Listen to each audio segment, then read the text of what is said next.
Hi, diddly ho, friendaloons. It's Rale. It's once again time to Nintendo things. I'm joined by Crispy. You were a little quiet on that one. I don't know if it was About me. now. There we go. Okay. I think it was just that particular voice was a little finicky. Yeah, It do that. it yabba dabba do be like that sometimes. Yes. But we're gonna guide Beeplechan through some more Pokemon. Pokemon. Crispy, have you seen Beeplechan in Pokemon Legends Arceus? What we I did I for him? have now. Yeah. So I've not really played Pokemon and I don't even know how long.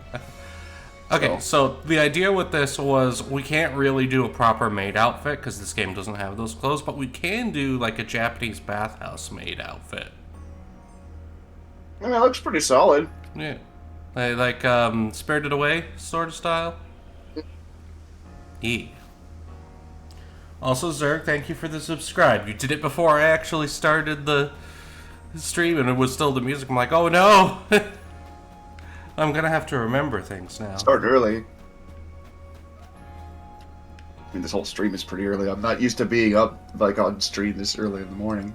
It's like 9 o'clock where I'm at. So Honestly, it makes for very peaceful Sunday mornings for me. Just sit up, oh, I'm play some sure. Pokemans, Yeah, chill out with chat, throw out shitty puns. I'm usually playing RimWorld this early, so that's what I'm doing.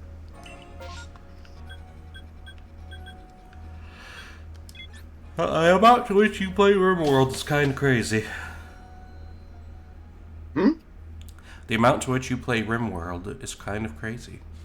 It's honestly a game that I could just chill and play. Plus, I have it modded to shit, so. Ah, yeah. It is very moddable. Mm-hmm. Oh, Like no. currently, I have mech suits, I have helicopters, I have tanks, I've got all sorts Nice. of fun stuff in this playthrough. So. So would you say that the game is submissive and moddable?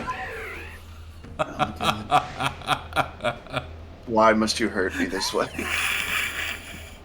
Then again, I was calling Whacker a breeder last night, so I don't know if I ever to talk.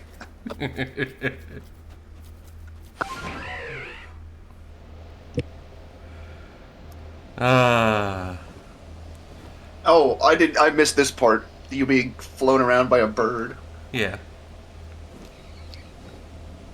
We are I looking love. for souls of forsaken children. Oh, there's one up there.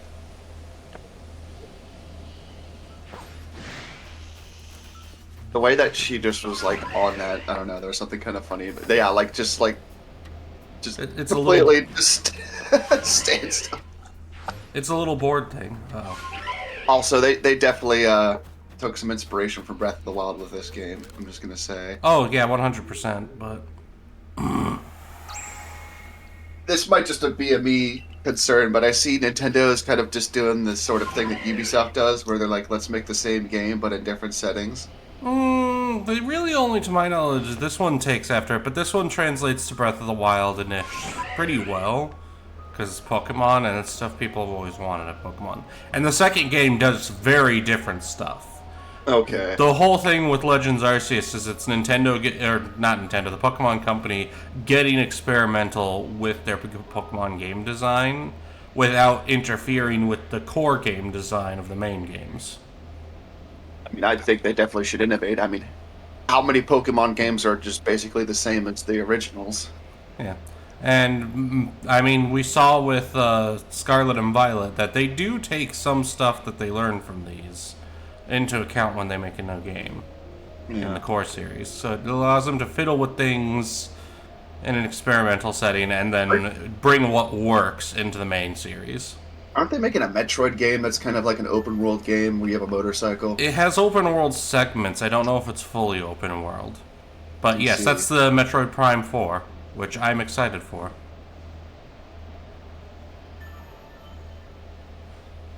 Hmm. Which, because I'll be able to get a Switch 2 soon, I will probably be playing on stream when it comes out. That reminds me, I want to. I need to make room on my hard drive because I want to. I have the Mass Effect trilogy. I've been meaning to start that. Oh, yeah. I keep starting playthroughs and making it to Mass Effect 3 and then stopping playing. Yeah. I also need to play No Man's Sky with you this week so I can get the Normandy. Right. Yeah. You told me about them, like, oh, dang. I mean, the guide's out there to get it done. You don't need help for it. Oh, that's right. It's like 2 hours or something. You did send that to me, so I'll just have Yeah. to find some time to do that this week. Yep. But, yeah, like, each week this month, they're doing a redo of one of the, whatchamacallums, the expeditions. Yeah. So if you missed them, now's the time to do them. I actually missed the most recent one because I didn't think it was going to be that short. I thought I had more time, and then I see, oh, nope, it ended like 2 days ago. I'm like, fuck. But also, the breaches started again. I'm like, oh, well, shit, we're going to do that. And the most recent one is going to be reduxed at the end of December, beginning of January, so. Nice. I'll just do it then. I hope I have like a week or two to do the Normandy one. You have, I think it's 2 weeks each one. Okay. Yeah, I just saw they. Schedule again. I just saw they. Well, I think they started it on the 7th because N7 day, but. Yeah. Then I should be able to do that this week sometime or the weekend. Yep. Also, Zerg, Switch 3 I do not need yet. No, I'm not ready for another console jump this soon. I'm kind of glad that I just more whatever to PC versus doing console just because of stuff like that. I mean, Nintendo generally doesn't do it that often. The Switch 2 took forever to come out.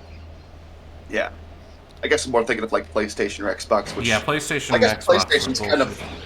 I guess PlayStation's kind of won that console war.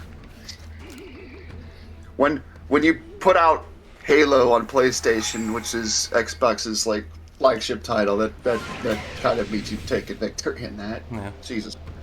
In all reality, I'd argue that the reason why PlayStation and Xbox never really got as much of being like true console that you'll get even if you have a PC is because they don't have like the IP identity that Nintendo has. Because that's how Nintendo makes its money. It really is. The IPs that they've got. Mm-hmm. Which is why they're so anal about them. Because that's all they have, bro. They don't have the shiniest hardware. They don't have all the money of God. They have really strong IPs and inventive game designers that like to do silly shit with them.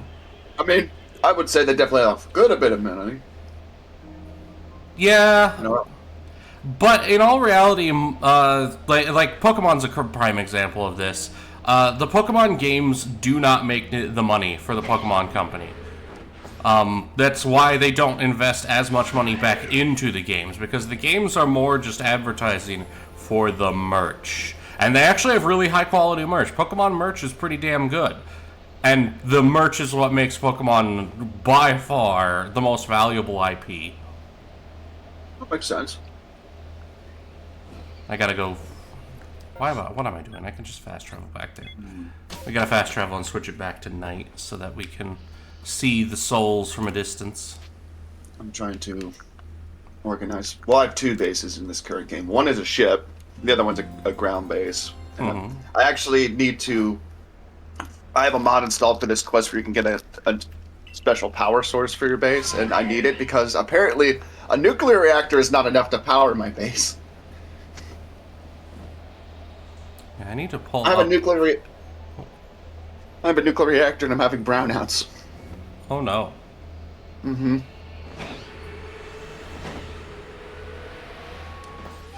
Is that standard that RimWorld simulates brownouts, of all things? Yeah, like your power will flicker and stuff. Huh.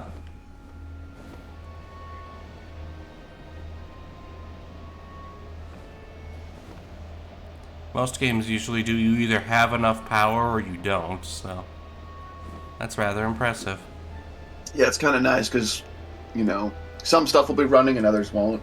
And it kind of just gives you a sense of where you're at. Uh-huh.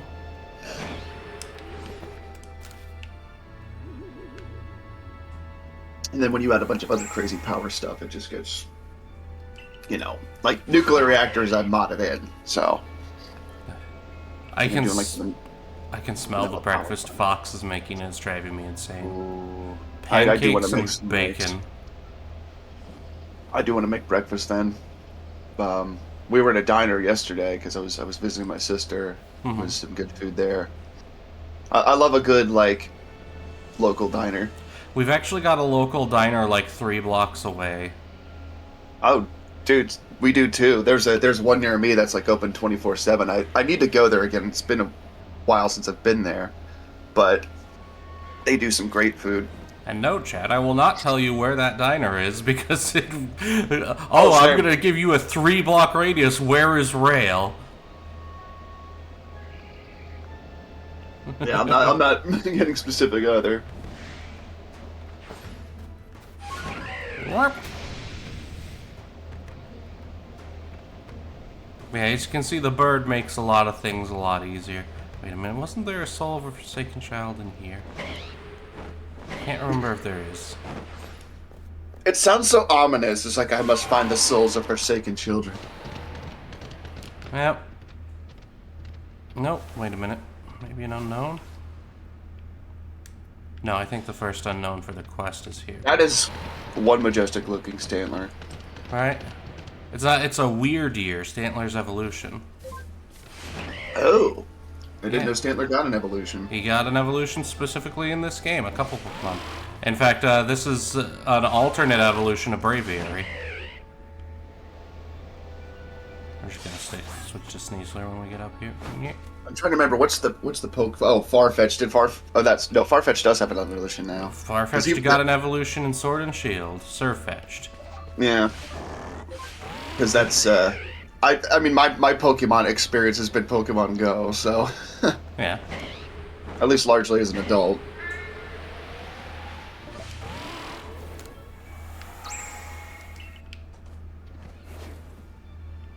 That info is privy to full Beepler members. I mean, not all members of the BPL would find out where I live. Really, just people that. I mean, I do have will have an open invite for people to visit me, but they won't get my address until they actually visit me. You have to wait by the airport. A van will show up. You have to put a bag over your head to be driven to your grand's house. I'm not that secretive. No.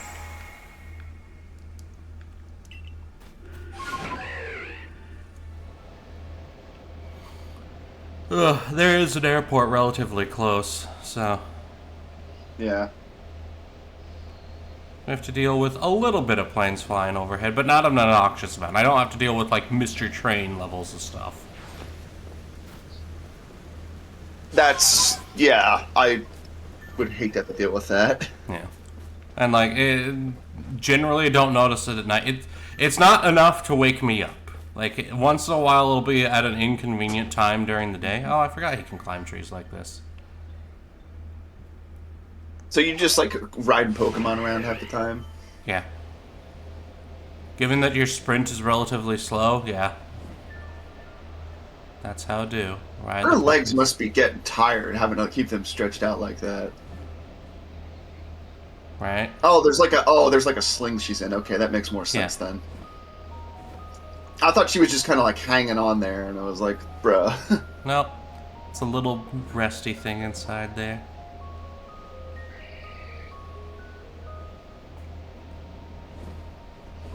Honestly, I would rather this than like have to have a car. So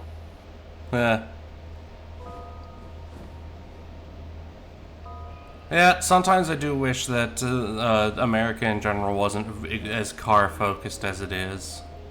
yeah, I will say after having taken a train this weekend, I absolutely wish we had more of them everywhere, and I wish they were fast, high-speed rail because Right. it's great to take a train. High speed rail, more bikeable infrastructure too. I'm fortunate in that I have somewhat where I live. We have a lot of the rails to trails Yeah. where I'm at. But I mean, that's not... In that Missouri, doesn't- there was the Katy Trail, which was an old trail that went all the way across from like Kansas City to St. Louis. That used to be a railroad and was converted to a biking and walking trail. My in-laws actually did that whole trail. Oh, that's cool. Yeah. Yeah, they're starting to expand it more throughout town. I'm hoping they kind of expand it where it's a lot more accessible to certain parts, Yeah. because I have to go a few blocks from my place to get on it. But if I was at my parents, I could like bike from there right to like a place to go on it. So I mean, my really new job's depends. close enough that I'll be able to bike. There's a bit of road that's a country road with no sidewalk, which sucks a little Yeah. bit, but I mean, to be fair, I'm going to be primarily work from home, so it's not like it really matters after the initial bit, but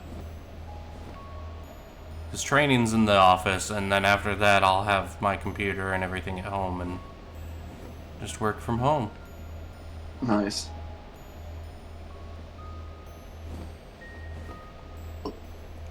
Hey, remember what I said about brownouts being a thing in this game? Oh, I'm having one right now. oh boy. And I'll tell you why. It's because we have like 4 or 5 drills going. We have multiple like hydroponics bays. We have a genetics lab. We have a manufacturing machine shop, and then we have a scanner. So all of that. Oh, also we have like mechanoids out the ass and defensive turrets. So yeah, I think there's a reason my base is browning out like it is. Push it to the limit. Well, hopefully I can go do this power source expedition here soon. Once I upgrade my ship. I basically just got like an expeditionary team that just goes around getting shit. I think it's daytime now. Which means it's time to head back. I'm sleepy again. Oh, part of Zerg's job is doing soil analysis for making new bicycle routes. Soil analysis is one of the things that Fox is looking at doing. I mean, she's got some experience with it.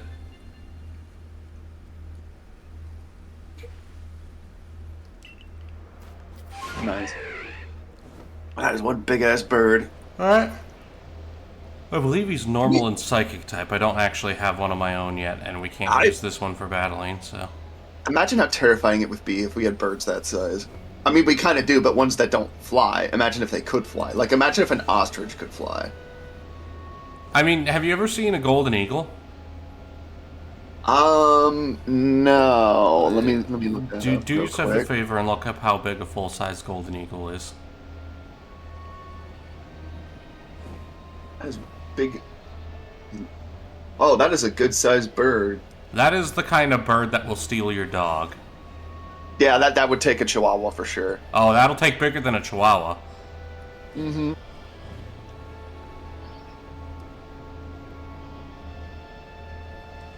That thing will steal your toddler. Yep. Bears are afraid of golden eagles. I can see why. They will straight up take bear cubs. God damn. Yeah. Nature's brutal, man. And there's an old meme I saw a long time ago that is a mama bear, and it is, not over there, kids. Eagles be over there. Also, how do Aloe? Yes, shoot dirt with X-ray gun. A lot of my knowledge, usually soil analysis is like, take a chunk of the dirt. Yeah. Apply So- tube to dirt. So I have a question for your wife, Rale, in regards to soil, and it's something that is regards to something Andy told me about, because I used like local dirt that I scooped up on the base of one of my minis that I painted to get a look that I wanted, and he said that apparently like mold can grow from that. Depends on what's in the dirt. If I'm correct, if you like bake it, that would fix the issue. Yeah, that's what he said. I mean, I'd let it dry out and stuff, and I glued it, so I don't. I mean, I've had it for like months now. Nothing's grown on it, so Yeah, I think it's fine. if nothing's grown by now, you're probably fine. She's still downstairs, though. I think she's working on coming up, so. Mm. But yes, always bake your dirt. Hey, hon. For mini painting, if you got just some dirt from your outside lawn, is there a chance that it could grow mold? Her answer was, if you bake it, it won't. There you go. Yeah. All right. Well, I guess next when I do it for these other ones, I'll bake the dirt then. So. Yep. I have been brought pancakes and bacon. Ooh. I could go for some bacon, but I'm gonna. We have a sweet bologna brand around here that I like to fry up and put in my eggs. It's so good. So that's probably what I'll be making this morning.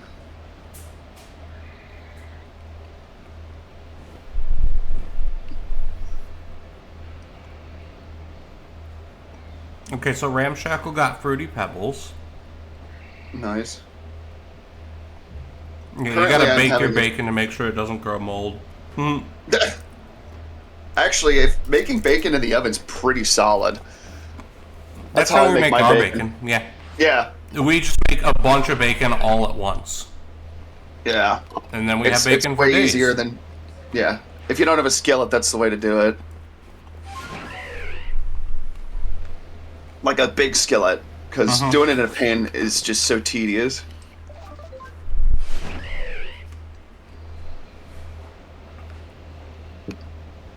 Air fryer's kinda It depends.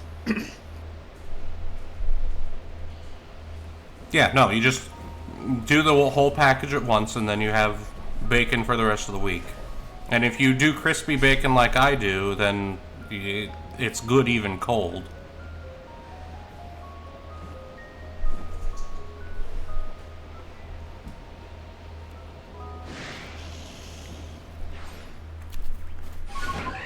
If your bacon oh, there's a soul.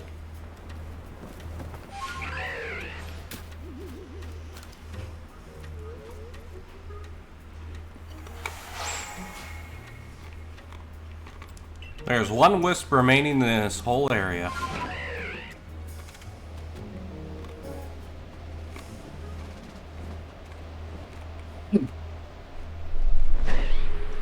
Is it weird that I kind of want to watch Silence of the Lambs at Thanksgiving? With some fava beans? And a nice Chianti, yes.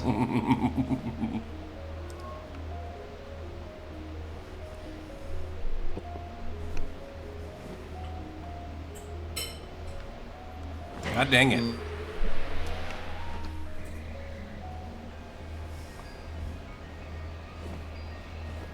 I can't fly too high or the game thinks I'm trying to escape the map and throws up the fog.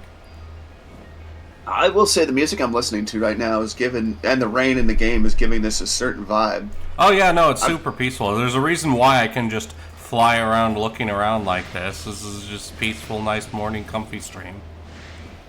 Nice. The cursed shit is for later tonight when Storm's streaming. You know, do that during Storm stream, so if we get banned, it's just him.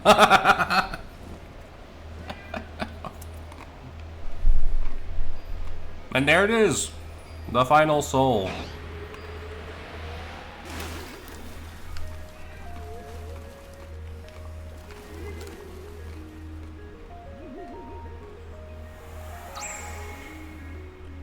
Yay! Alright, we can move on to the next area.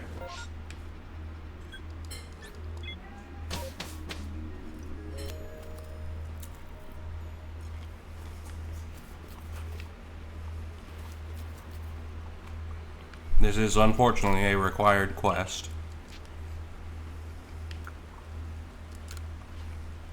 I'm gonna have to do it eventually, so might as well do it now.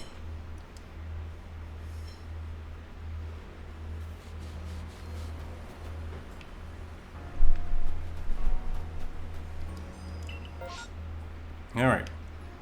First two areas are done. Now for the beach. At that. I love that map, how it's illustrated. That's so nice. Yeah. Crispy, have you ever seen the old illustrations for the Pokemon regions? From like the guidebooks Like and such? the original games? Yeah. I think so. It's just been so long that I don't remember. They're really good. I used to stare at those things for a while, just finding all the places that I'd been in game that still appear on the map. Yeah.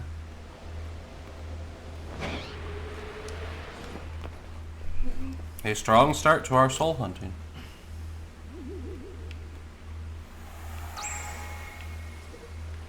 You must collect those children's souls to increase your lich powers. I mean,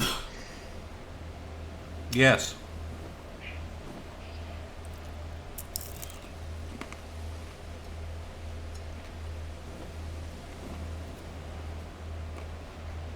You think I'm kidding, but no. That's actually relatively spot on. oh, that's incredible. I'll be able to explain once I find them all, but yeah. I will collect all the children like the Chaos Emeralds.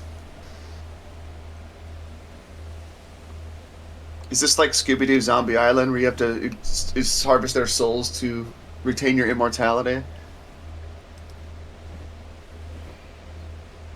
Sort of.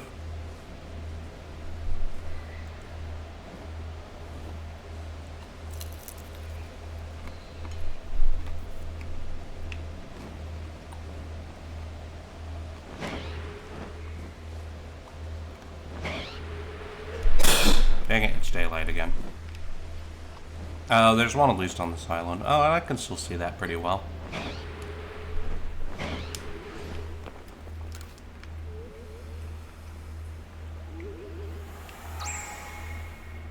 We would like to buy one child, please.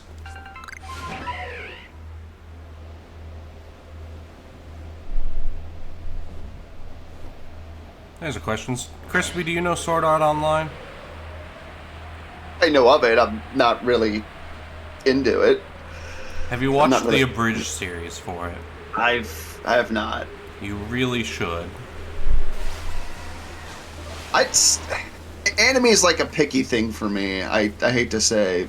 Like, Oh, the abridged series is memes. Don't let. okay. Like, Well, then I might like because I mean, if you've watched a Dragon Ball Z abridged and enjoyed it, you'll enjoy. I need to rewatch their Fallout 4 playthrough, specifically the kickball incident. Oh, dang That was the funniest goddamn thing. For tonight.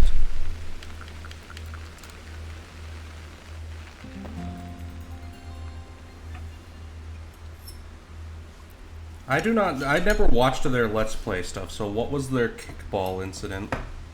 I almost want to say to go watch it, but I honestly don't remember which episode it was, the number. Long story short, you know the quest where you can rescue the cat? No. For the girl from Volity 1? I don't remember enough about Fallout 4 to have any knowledge. Well, there's a quest in Fallout 4 where there's a girl whose cat runs away from the vault, and you can go on a quest to have the cat come back. And they did the evil thing where they got asked her to, or they demanded payment and stuff, and one of the things was a kickball. So they give the cat back, and she gives the reward or whatever, and they don't give. I guess she doesn't give the kickball, and they're like, "Where's the kickball? Where's the kickball?" And then they just shoot the cat with the alien gun, and the entire vault goes hostile. And then it goes how you expect it would go. As it does. Yeah, it's honestly it's funnier watching it versus trying to describe it. No, that sounds pretty funny. I'm somewhat distracted by the fact that Ramshackle would dare to bring up sister leveling of all things. I know what that is, Ramshackle. I know what sins you've committed. The sister leveling is the parody of solo leveling. It's essentially solo leveling abridged, but it leans hard into the sister thing.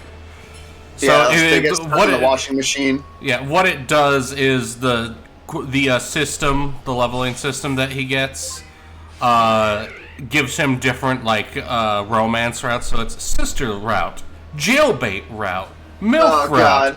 But the MILF is his own mom. Of course. And so then his plan to escape the cursed routes, because he doesn't want to do any of these routes, because he's a good boy. This is a parody series? Yes, this is a parody series. It's mostly shorts on YouTube. Gotcha. Why are we abridging things? Do we not have time for the content? So a lot of abridging, Aloe, and I know you probably don't mean this seriously, but I'm going to answer the question seriously anyways because I think it's funny, is that it comes from a place of love. Is you abridge something to make fun of it, but also like bring attention to it. Like Dragon Ball Z is long as hell, and the abridged series is what, like 60 episodes even? Yeah. And it cuts down a lot. But Yeah. it makes it easy to get people into it. It also just, makes jokes. There's a couple bits from Dragon Ball Z that are damn near canon. Yeah, like the Krillin getting owned counter. Yeah. That erases itself once he hooks up with 18. Yeah, it's generally doing something fun with a piece of media that you love. Yeah. It's like a parody series, basically. Yeah, very enthusiastic walks. That is probably one of the best abridged series out there, is Hellsing Abridged. This blonde little shit strolled into my room, broke my 70-inch plasma TV, and keeps trying to impress me like I'm his alcoholic stepfather. Fetch Daddy another beer, won't you? I have no idea how well that voice comes through with this mic. Well enough. I'm not like Andy. I can't just pull voices out of my ass.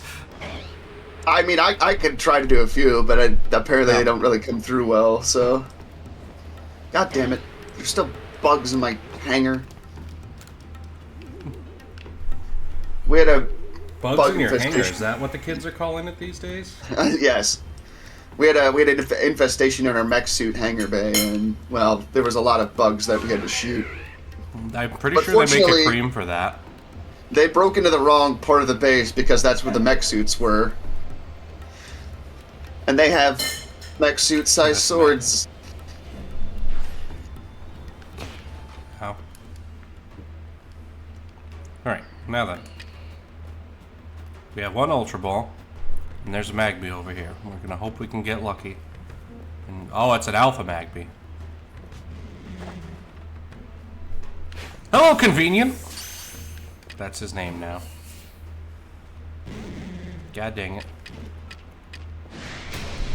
You're gonna make my life tedious. Fine. Violence it is.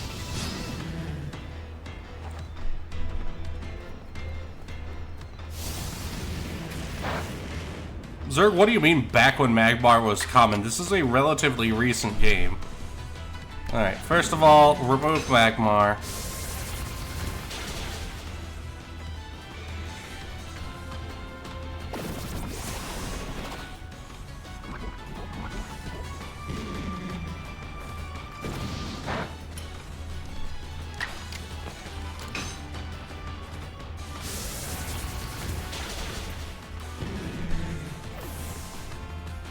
I mean, Magmar is still relatively common even in the more modern games. It's just he tends to fall by the wayside because, Falls by the wayside because he's ugly. Because he's ugly, and also he kinda sucks. There's better fire types than a fast.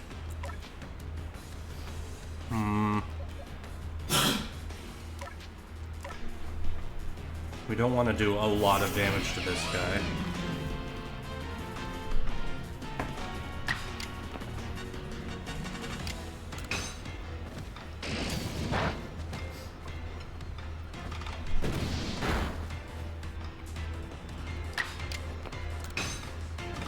I will turn on name and game when we have time, when we're in a place where we can name Pokemon.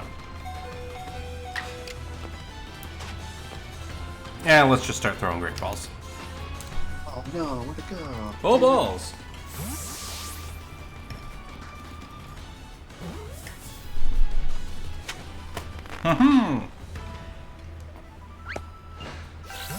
Magby Obtainu.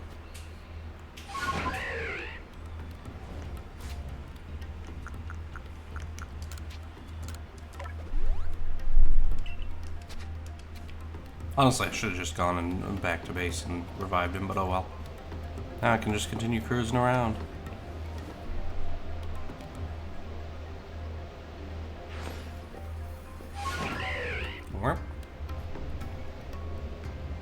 this one have one? Yes, it do.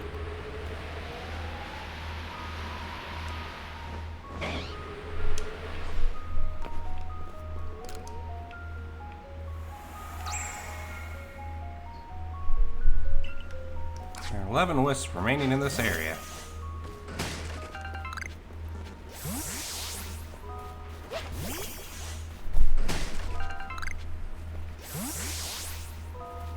Right.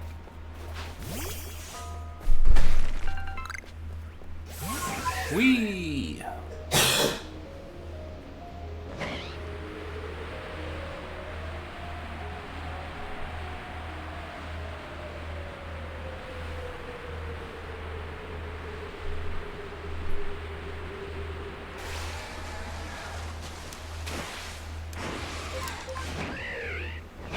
Gotta love how much height you can get from that. It is fun to get. Oh, you actually like switch in midair too. That's fun. Yeah.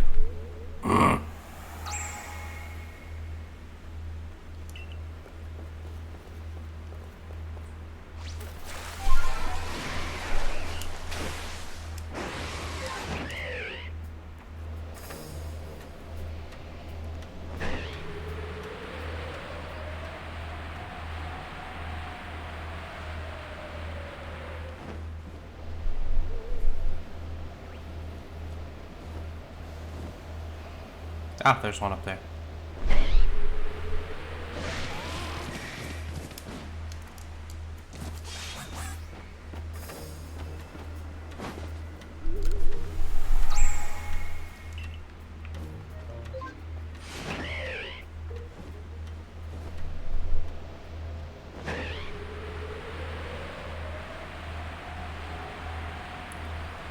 Speaking of a bridge series, Crispy, have you seen the Boo Bits?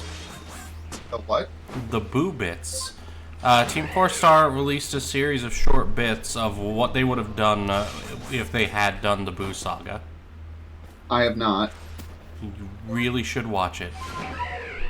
It's not that long. What it was is totally not Mark was making a full review of the series, of the Dragon Ball series, and asked Team 4-Star to make like 1 or 2 animations, and like, you know what, if we're gonna do it, we're gonna go ham. And so they made a full series of bits. Nice. There's one that's Super Boo taunting Gohan and be like, do you need an adult? And Gohan's like, I am an adult. Boom!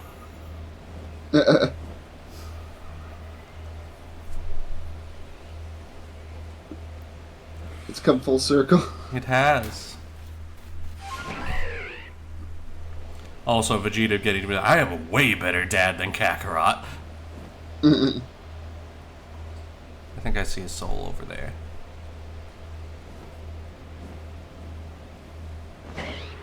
Spirit.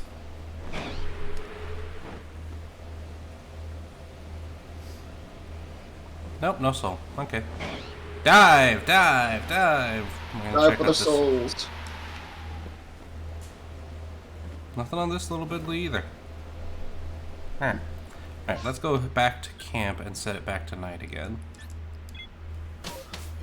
The Lich returns to his lair to change the time of day. So you're saying Beeplechan is a lich? Is this canon now? That's what I'm saying. I mean, you're hunting for children's souls. You can control the time of day.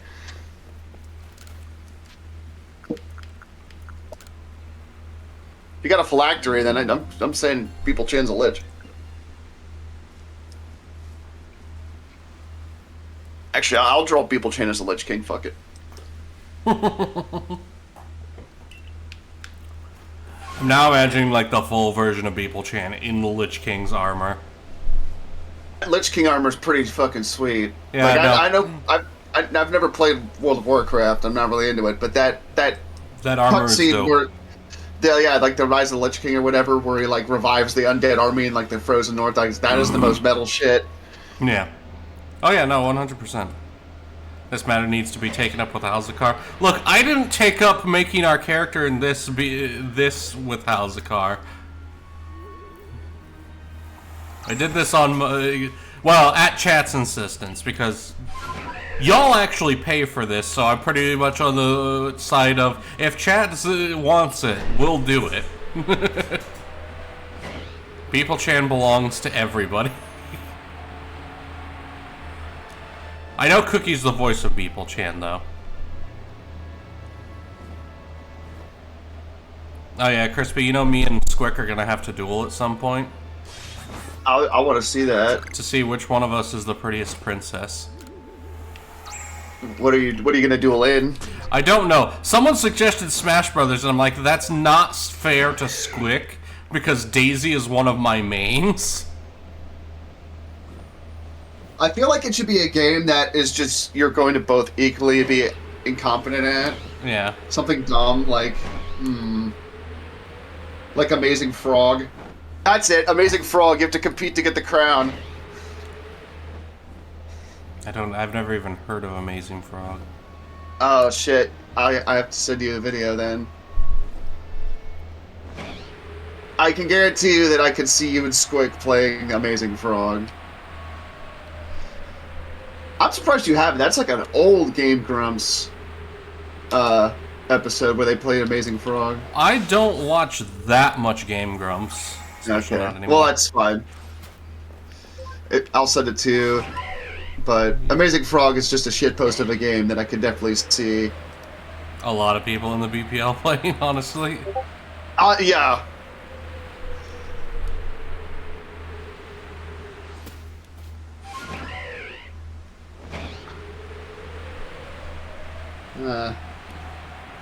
The hard part about figuring out a color scheme for mechs is what parts you want to paint, what parts you don't want to paint.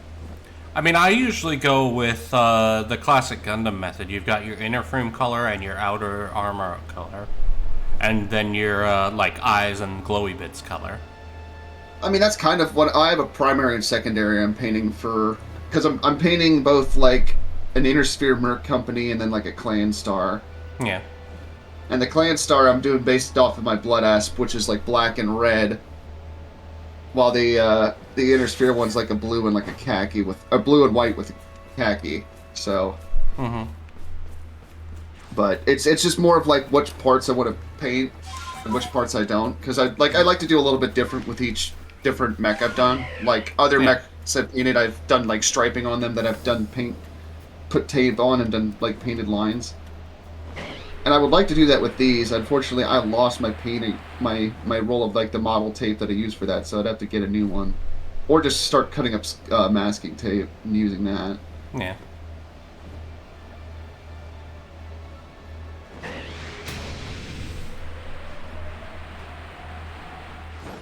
But yeah, no, it's they're getting there. So Progress. yes. Two of them I have to strip because they're ones that Mo gave me, which was very nice of him. He didn't have to do that, but he very kindly gave me some minis. However, whatever he primed them with is some strong shit, because I've had it soaking in there like 2 days at this point. And it doesn't want to come off. I'm still sad because Mo during last year's meetup, Mo gave me a Waffle House, Haus, Baltech sized mini with little trucks in front. Nice. But the trucks are removable, and one of them disappeared in the move. Oh no! And I am very sad about this. That does remind me. I need to get with someone who like maybe like Parallax or somebody.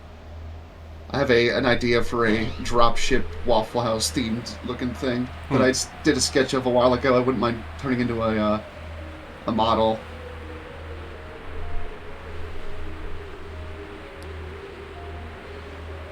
Just 3D model commissions can get expensive. Yeah. One day I will learn Blender and I will build my Gundam Mythos.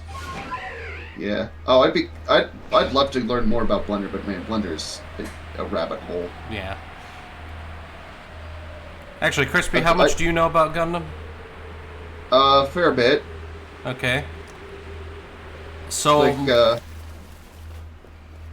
my Gundam Mythos is a cross between the Calibarn from Witch from Mercury, the Barbatos Lupus Rex from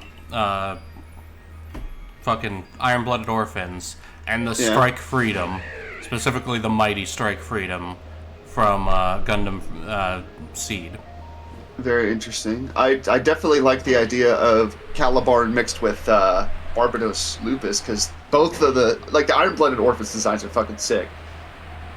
Oh yeah, Iron-Blooded Orphans and I fucking love Witch from Mercury's designs. Actually, I do have a Calibarn mini, so yeah, Witch from Mercury is some good stuff. I know the Zolwart is pretty good. That's a pretty good grunt suit. The Zolwart Heavy is my favorite grunt suit. That, I mean, honestly, that's in my top 5 grunt suits. It's followed closely by the Rale.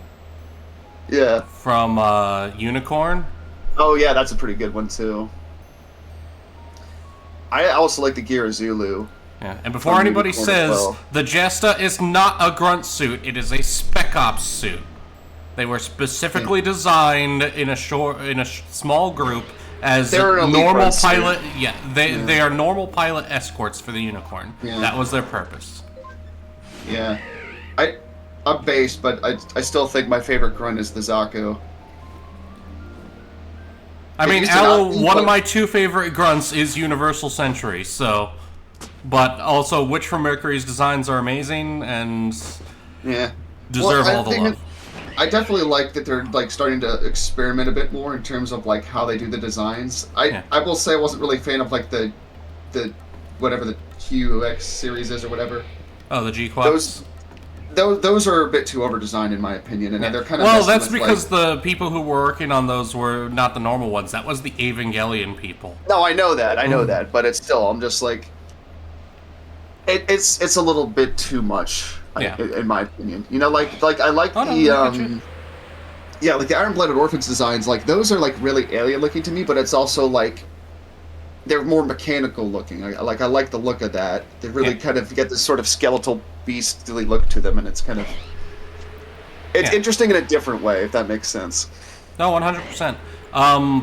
No, the neat thing about Witch from Mercury is that it's actually... I have to actually have it physically into the cave. Each company has a different design artist, so that's why each company's Gundams look so different. And they've got callbacks to multiple different series with that. Yeah, I don't know too much about the designs from Witch from Mercury, but the bits I've seen, there's some pretty good suits in there. I mean, obviously there's the Zolwart Heavy, that I have a mini kit of as well. Mm-hmm. Oh man, I need to get back to work. I have 2 Gunpla kits that I need to get back to working on. One being the Zaku from the Requiem for Vengeance, and then I have been halfway through the Master Grade Unicorn for more than a year because I just keep not wanting to be in the mood to build it. And I've got sitting in boxes waiting for me the Freedom 2.0 and the Master Grade, what is it? The Green Sniper Gundam from 00, Dynamis. Oh, that's a sweet one too. Yeah, I've got both of them waiting for me, but I need to finish the Unicorn first. I have partially built a Master Grade Tallgeese 3 that I need to get back to working on. But part of the reason that I stopped working on it was because one of the parts in it was broken. Oh, yeah. And I was waiting for months for them to send a replacement, and it's never showed.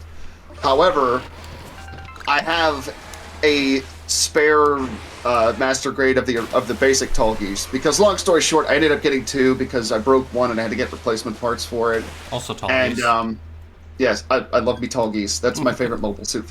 But anyway, my thought now is what I want to do is I want to take the part that I need from the Tallgeese one, although it's yellow, so I'm gonna have to paint it. But I think what I'm gonna do is I'm gonna add a bunch of silver detailing, based with that piece, and just spray paint a bunch of stuff silver on it, which I think will go pretty good with it. It's not too overbearing, like if I would do gold, for instance. So I think it'll go pretty well. It's just a matter of actually spray painting stuff, which is gonna be a bit trickier now that the weather's getting colder. Right. What I need to do is get a desk set up down in my basement for the purposes of 3D printing and everything. I don't have a basement to set up a desk in, so... Peasant! But no. I mean, depending on where you live, basements might just not be feasible. A lot of Missouri is like that. No, it's more of like being in an apartment. Yeah, apartments would do that. Then again, with an apartment, I feel like there's better odds you'll have at least one room that has no windows. So you can just use that room. Well, I mean, what I might honestly do is I could probably just take stuff to work and spray paint it there. But Ventilation is really important for 3D Well, printing. Fox does make a point. Ventilation's important for 3D printing. yes, So, that is never mind. That is, yeah. I was thinking of, like, the resin and stuff. You don't want a bunch of light to get on it. So it's easier if you don't, have a window letting a bunch of light in. But, yeah, that makes sense. Can you tell I haven't really gotten the chance to use my 3D printer? We got it for Christmas a while back, and just... so much other shit has been happening in my life. Yeah. Why must life be complicated, Crispo? Man, I wish I knew. There's so many, like, at the time I was like, I just want to sit and draw stuff and just work on projects. But then it's like, hey, life shows up and then he slaps me in the dick. Anywho, so the Gundam Mythos. The base frame is the Calibarn.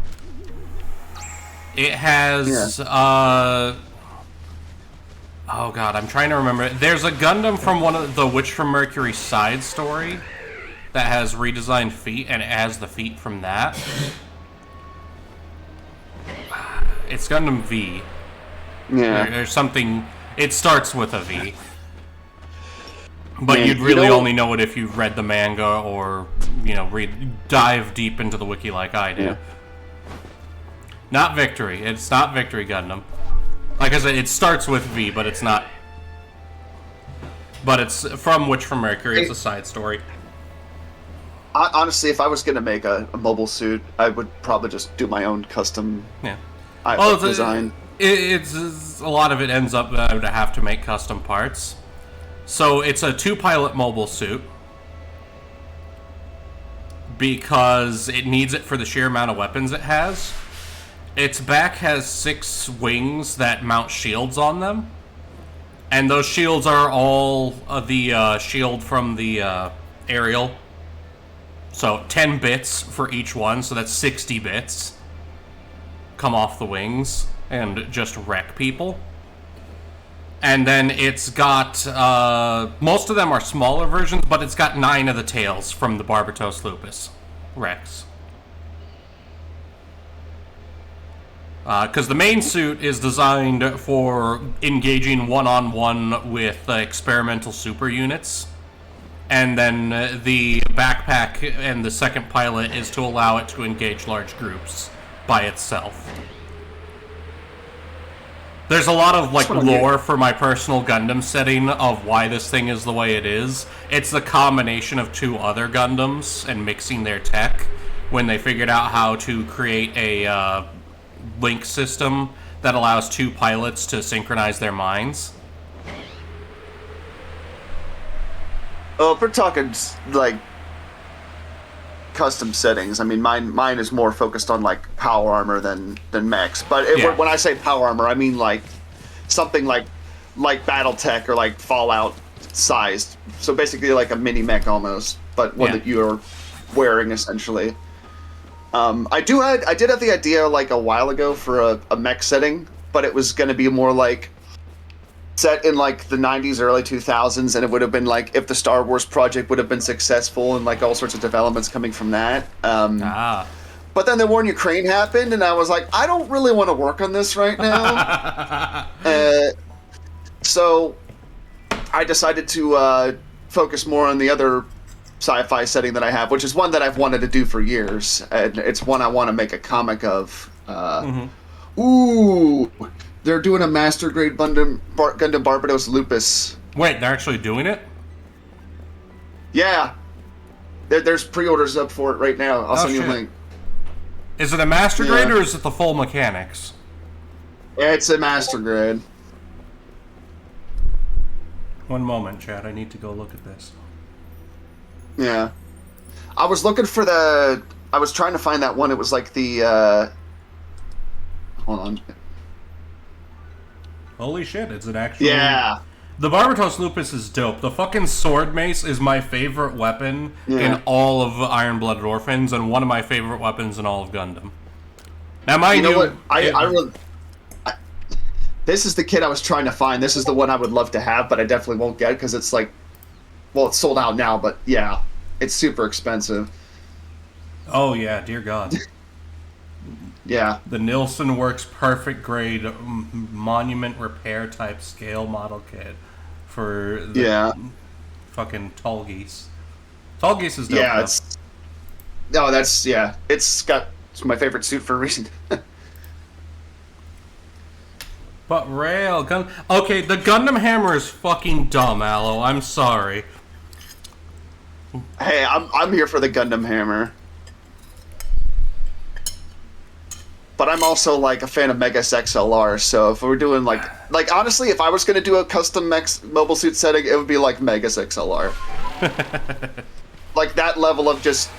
Actually, you know what? One day maybe I will end up doing that, because that show was great and it needs some love, and there needs to be something that's like a successor to it out there somewhere. Yeah, my actual like custom big robot setting is very Gundam coded.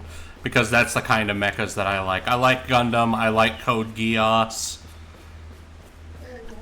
I don't like Code Geass. That's okay. You are not required to like Code Geass. It's very, very melodrama. Yeah. But I love me some melodrama. I grew up watching soap operas. I love me some melodrama. I like Gundam. I like Gundam, but I'm more a fan of like, I guess, the more grounded designs. Like I love 8th MS Team. You know, Gundam Wing has a lot of good stuff in it. At least until it gets a little bit fantastical later on. And you know, I like BattleTech, obviously. Zerg, I'm sorry, Nightmare Frames are not more down to earth than Gundam stuff. They're about the same level. They got them roller feats. Yeah, to start with the roller feats being as effective as they are. But to go beyond that, especially once you get into stuff like the Lancelot's upgrades and the Gurren's upgrades, and they get the fucking light wings. My one problem with those mechs is that the cockpit is like on a backpack. See, I love the cockpit backpack that is also the ejection method. Like, that's great. That's actually a thing I adapted for my own mecha stuff. Is that the cockpits can be taken out of the suit and are a whole separate thing, so you can have the cockpit be a little bit more customized to the pilot, but slots into a generalized slot so the pilot can take on any suit they need to. I like something like, I've never played it, but like Heavy Gear, or I guess Voltoms 2 would be part of that. Like, I love that kind of. That's sort of similar, I guess, but like that's another grounded setting I kind of like. I mean, Zerg, they are heavily armored escape pods. Yeah. Also, they do sink very heavily into it, and all right, those are. Right, so I could see why that would be something you like. I it's just more a personal thing of aesthetics for me is why I'm more a fan of it being in the torso. Or the head. My personal design, it slots heavily into the torso. It's like the core of the torso is just an open section to slot in the pilot's seat. There was one cockpit method that I will make no excuses or compromises on being something that is practical or even good, and that is the crotch cockpit from Zone of Enders. No. I thought you were going to bring up the Gurren's cockpit from Code Geass, the motorcycle seat cockpit. The what? The fucking red mech from Code Geass, the Gurren, that Callan uses. I don't know. The angry girl. I don't know. It's like a motorcycle seat, but for a mech. Yeah. Gurren Lagann.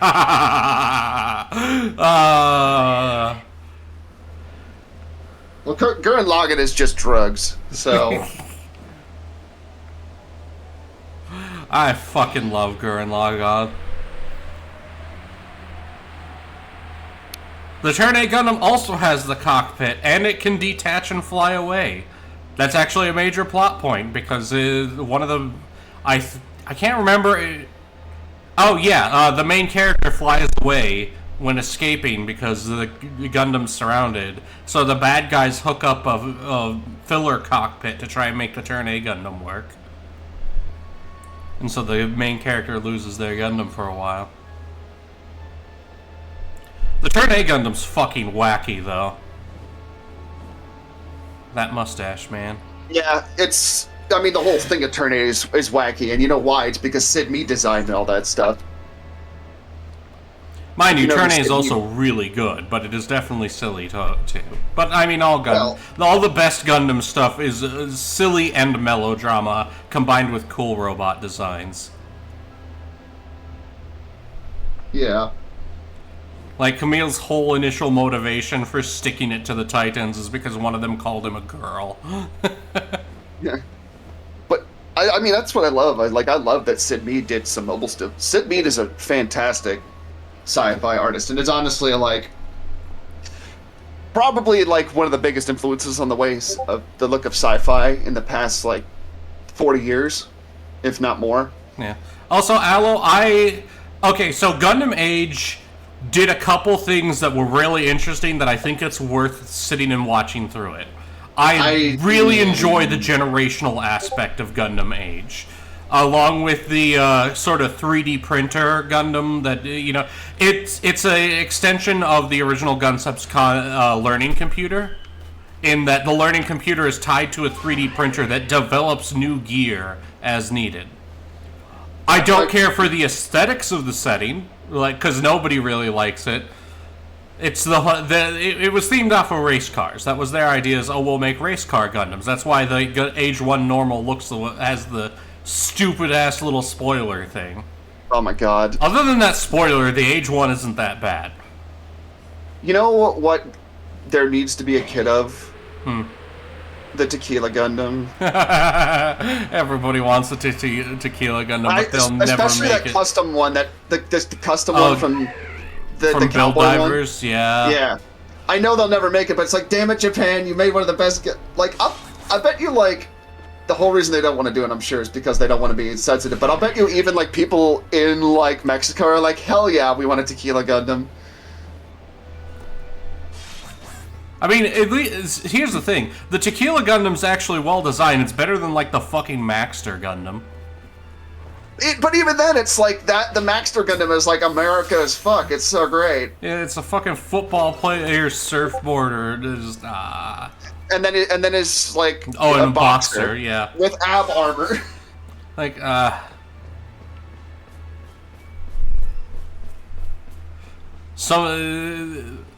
the fucking Holland Gundam, or whatever. The war, you know the one, the windmill one. That one is just a shit post. It's amazing though. And Ramshackle brings it up as I say it. The Hurricane Gundam. Yes. There was the one that was like a dolphin. Yeah. No, Mermaid Gundam. It was literally called the Mermaid Gundam. That's right. No. Speaking of some less watched series, though, Reconquista in G. Oh god, it's actually like that series got done dirty by the budget it was given in the animation cycle. The movies are actually pretty good, and the G Self Gundam is actually fucking dope. Oh yeah. Yeah. It gets a fucking weapon with its perfect pack that is... It basically launches a bunch of death bubbles, for lack of a better term, of how they're drawn. It's basically an antimatter launcher. Anything it touches just gone. Oh, there's another Now song. I want to draw some mech stuff this afternoon, but I had a commission that I need to do. It's like, I have work to do. Why are you inspiring me to draw other shit? Yeah, Rale? no, like, Stop. this entire time I'm just been like, maybe I will start drawing some mechs for just a custom mech setting. And now I'm just like, no, damn it, I have work to do. And it's an antimatter launcher, so it doesn't matter. Well played, Aloe. Ah, yes, the photon torpedoes. That's what they're called. Ramshackle knew. Fucking photon torpedoes. Yeah. And they're straight up, like they're like Turn A and Crystal Unicorn Gundam level bullshit. Also, you were talking earlier about like the motivation for the guy in Zeta being because one of the Titans called him a girl. Yeah. At least that's a better motivation than Crossbone or Gundam F90, or is it F91, where Oh, Iron the Mask bad starts guy. an inner Yeah. the man who was cucked so hard he started a war. He proudly states that he was cucked. It's like, it made me the man I am today. That and the fucking the bonk from the shell in like the first episode or Oh, at the that beginning part, of it. Yeah, the bonk from the shell hitting the random lady. I just had a horrible idea for an edit where it's like that scene where it hits her, and then it just shows her on the ground, and then it just like overcuts like him proudly extolling how he's a cuck to his soldiers. If I could make, if I like knew how to edit, I would fucking do that right now.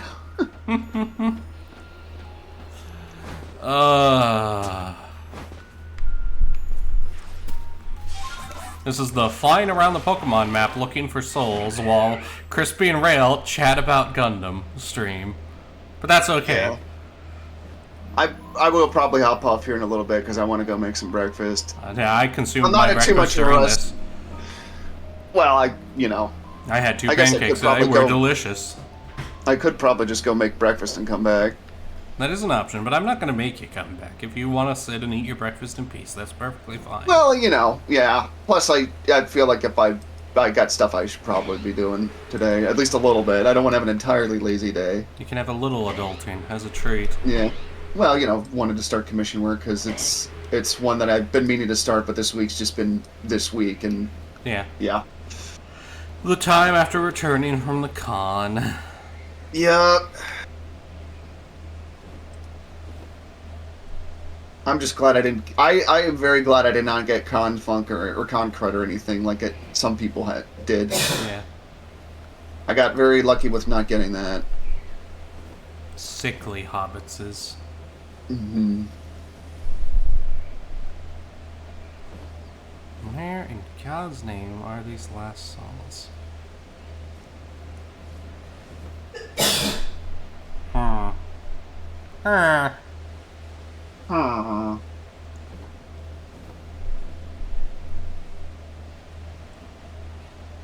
You know what's also fun about this mod pack that gives me mech suits? I can build catapults to launch them.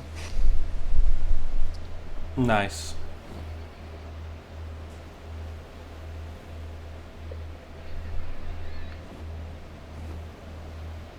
I haven't built them yet, but I'm going to because it's like if you wanna play with it, it's like the Dead Man Switch series of mods, which basically adds a bunch of like mech. I don't even own stuff. RimWorld, and well, I guess if anyone in chat wants to play, Yeah. it's the Dragoon. It's the Dead Man Switch Dragoon mod. It adds in mech suits you can build, and you can give them like mech sized machine guns and swords and shit. nice. No, Yeah. RimWorld for me is like I guess how Tex can just sit and play Dwarf Fortress for hours. Like I can do that with RimWorld. yeah. I get like that. Dwarf Fortress. I like Dwarf Fortress, but that is a game that is just a lot for me at times. RimWorld is just that's part of the reason I like RimWorld honestly a bit more than Dwarf Fortress is just that it's a bit more accessible, I guess, for me. Plus I like sci-fi, so it fits right in with that. I may or may not have a few worlds in my setting inspired by my RimWorld games in mind. What is this?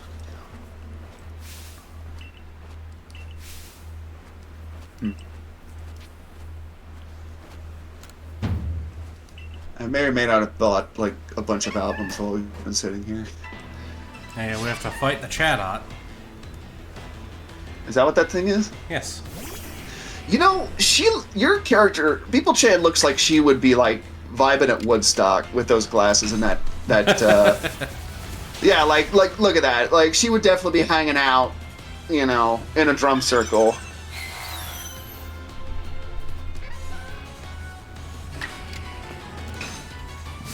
Who will win? The bird or the fire-breathing Weasel. Weasel, that's it. It's like when Jigglypuff fights Charizard, just flamethrower. Also reminded me of something in our Galaxy of Thieves games that I don't want to spoil for people. That's gonna happen.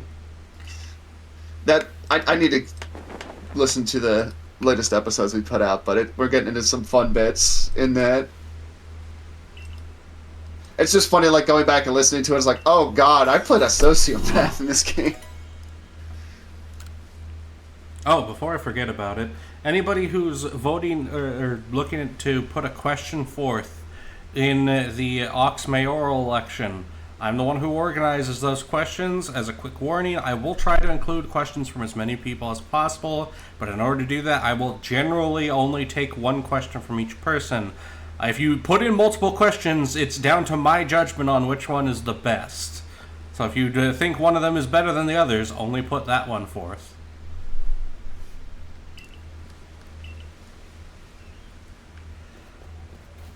And I will generally tend to pick a mix of semi-serious and just straight-up meme questions. As is tradition. As is tradition.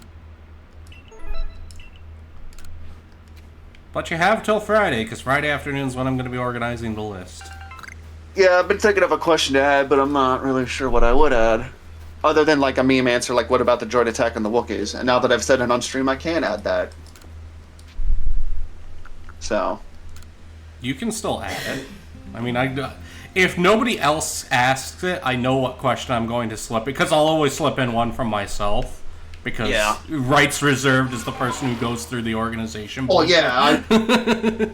Plus, knowing you, it's going to be something horribly cursed, and it's going to be perfect to ask to the mayor. Not everything I say is horribly cursed. Not everything. However... You have given me several things that you want me to draw on stream that I'm like... Alright. Like, the one you sent with the Dr. Robotnik last week, which I'm pretty sure I was, like, in my cups when you sent that. Just, like, hanging out at Location Redacted. And I'm like, alright. I do like the idea of drawing text as Dr. Robotnik.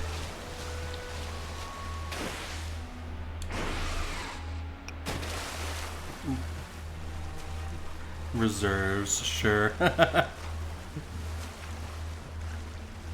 think I still got that doodle of Texas Yukon Cornelius. No, actually, of course I do. I save all my stream drawings. I'm like an artistic hoarder in that sense, I guess. Oh, that's good. Yeah. Like, God, I wish I had some of the stuff that I drew when I was a kid. Even if it was just like stick figures, I got really detailed with my stick figures for a while. So, growing up, I don't think I really had sketchbooks until I was in high school, funny enough. But what I did have is my dad brought home all these old, out-of-date, like, timesheets from work that they were completely blank on the back of them. So we just had stacks of these that I would just draw on, and I'm fairly certain that I've got several boxes worth of all my drawings and stuff at my parents' house from when I was a kid of those. I've got a couple folders worth of them at my place now, but honestly, now not now I use sketchbooks, but I've lost count of how many of those I even have. Well, it's probably for the best that you forgot you were supposed to play Edward 40 Hands. Yeah, that's Next I would never want to play Edward 40 Hands. Next meetup, I may try to get the BPL to play the Hercules drinking game. What is that? So you take Disney's Hercules, right? Yeah. Every time they get something wrong about Greek mythology, take a drink. We're going to die! Every time they make a pop culture reference, take a drink. Oh, God. I play that game Rule with number lager. 3 is have someone sober there to cut you off when you're going to die. That is rule number 1. That is rule number fucking 1.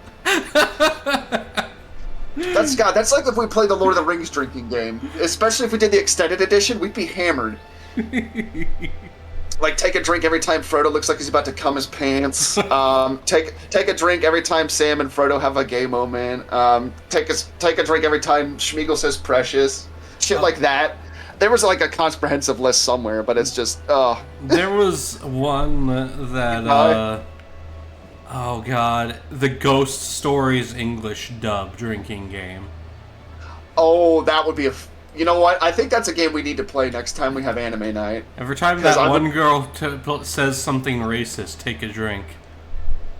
Dude, I was fucking dying at some of the things she was saying. I was just like, holy shit! The Sharknado 2 drinking game was pretty good. Ooh, Oh, there's no. a fun idea. Dude, I'll play Sharknado 2 drinking game. Or we could do Velocipaster drinking game. Oh, God. I'd have to come up with the rules for that. Speaking of which, they just put out the trailer for Velocipaster 2, and I'm hype. Sharks of the Corn drinking game. Is that a real movie? That is a real movie. Is that from the same people that made Demon Shark? Because that was, oh my god. I have no idea. All I know is it's bad. It's real I will bad. say this. I can watch some schlocky movies, but Demon Shark or Devil Shark, I forget, it was one of those two. That was abysmally bad. Sharks of the Corn is like Birdemic levels of bad.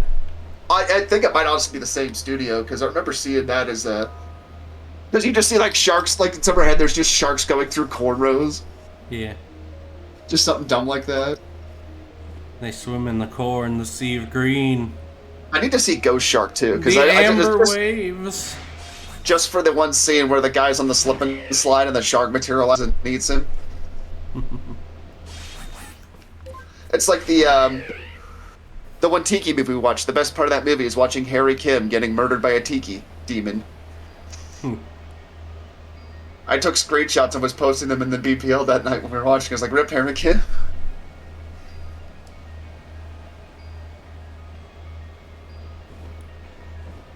I should note, you can't actually grab things while flying, even if you're close enough you'd normally be able to. That's a missed mechanic opportunity, I think. I think it's because they never expected anybody to fly that close to the ground. That would make sense.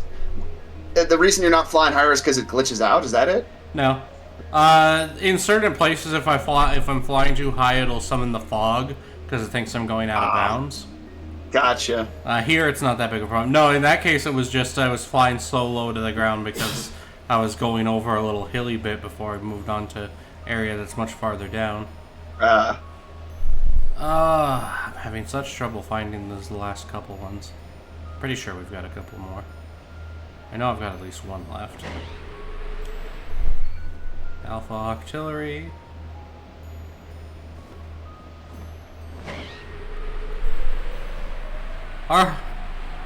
Arceus, I have not.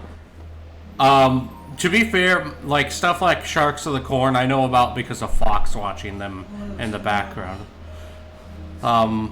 I feel like Fox and my wife would definitely have a fun movie night together, just watching all sorts of weird stuff like that. Fox watches a lot of horror movies, and she likes B movies. Oh, then she absolutely. My wife loves horror movies. Like she loves horror movies, man. God damn it, Crispy! Stop living so far away from me. Dude, I'm not the one who's so far away when I feel the snake bite enter my veins. Yeah. I do wish I was closer to a lot of BPL people. I mean, there's a few that are close to me, but they're not people that I see often, so It's unfortunate. I'd like if we could have a meetup, closer to where I'm at. I feel like there's at least a fair amount of us that are in relatively close proximity. Yeah, part of me wants to buy a farm just so I can be like, Beeplechan, here, I've got a whole-ass barn that's been modified so that everybody can sleep here comfortably. That'd be awesome. If I had a stupid amount of money, I'd do it. Oh man, if I had a stupid amount of money, I'd build us a whole artist colony. Yes, like Aunt Gail's. Like, Fox actually has a family member whose farm you could do that with. It's already built to do that. It's used for her family reunions. That would be awesome. But, after last week, I'm like, man, I would love to start an artist colony that looks like this. Just yeah, no, making shit. Like, I know we joke about the Beeple compound, but honestly, like, starting a small town with the BPL would be, I think, pretty interesting. I think it'd be a great time. I would live there. Hashtag not a cult. Definitely not. I mean, it's more just as people are the kind of people I want as fucking neighbors. Hey, as long as we're not the kind of cult that's like making the special Flavor Aid, I think we'll be fine, you know? Thank you for specifically using Flavor Aid. Apparently we had both, which is interesting, but yeah. I mean, like, the Heaven's Gate people, Alice says he'll turn the days till since Compound was mentioned back to 0. Man, that never gets really a high number on that counter. So here's one of my shticks. One of the reasons why I'm jealous of religious people, because I'm not capable of being religious myself, is the community that comes with being in a part of a church group. And that community support that comes through it. And I know from experience that the people are that kind of people when it comes to supporting each other in their community. Like, yes. Dear God, honestly, frankly, like almost more effective than some church, and definitely it's more effective than some churches I've seen. It's the same idea of a close-knit community brought together by something, but it's more of a secular thing than a religious belief, which you know that could be an impetus for a community as well too. I mean, like I said, I'm sure there's like artist colonies and stuff that. I mean, artist colonies are another good example of that. You know, maybe not. I'm not sure how successful they tend to be, but you get the idea. Yeah, man, that's why I don't want, like, an actual compound. That's why I want, like, a village. Like, you still have your own house, but your neighbors are people members. Yeah, when I say artist colony, that's kind of what I mean. It's just, like a small, like, town, you know, at least, like, a couple, you know, houses or bungalows or whatever, just, like, that you can have, you know, a community living in. Yeah, like I love the people, but I would not want to share an actual house. Oh no, I would want my own space for certain. Yeah, you know, especially so it's like I can focus on work as well because I like having my own space, and as I obtain more stuff and hobbies, that my own space gets fucking bigger. It's honestly kind of annoying. I hear you. I need, like my father-in-law has, having a full-ass shop with 2 full-size garage doors. He can put a tractor in that thing and still have plenty of room. That sounds so nice, man. Right? It's like, I know, like, the idea of a studio apartment is kind of like a meme, or like a, you know what I mean? Like, it's kind of like a poor person thing that people say, or at least that's my take on it. I don't know, I could be wrong, I've never lived in one, but seeing, like, in movies and stuff, when you've got, like, an artist living in a studio apartment, I'm like, man, that looks so nice. Right. That's the thing. It's like there's some things where it's like, oh, this is so nice and efficient, and everything's all up in this small space. And then I remember I would want to murder someone having that little space to work with because I like having my stuff. If it's like a decent sized apartment that's studio, like that I would be okay with it, but it really would depend. I'm talking about like the super space efficient, almost like the living in a van sort of things. Oh no, that sort of living is a little too small for me. It's like I mean, a smaller my ideal home is like a ranch style home. Honestly, I don't need anything bigger than that. At this point, me and Fox need at least 3 bedrooms. Especially if we decide we want to have a kid, we'll need to have at least 3 bedrooms. Because 1 bedroom is our office, obviously. Oh, shit. Yeah. It did not switch to the right thing. It summoned a deer as I careened into the water. Oh, no. The deer just starts flying. Bird deer.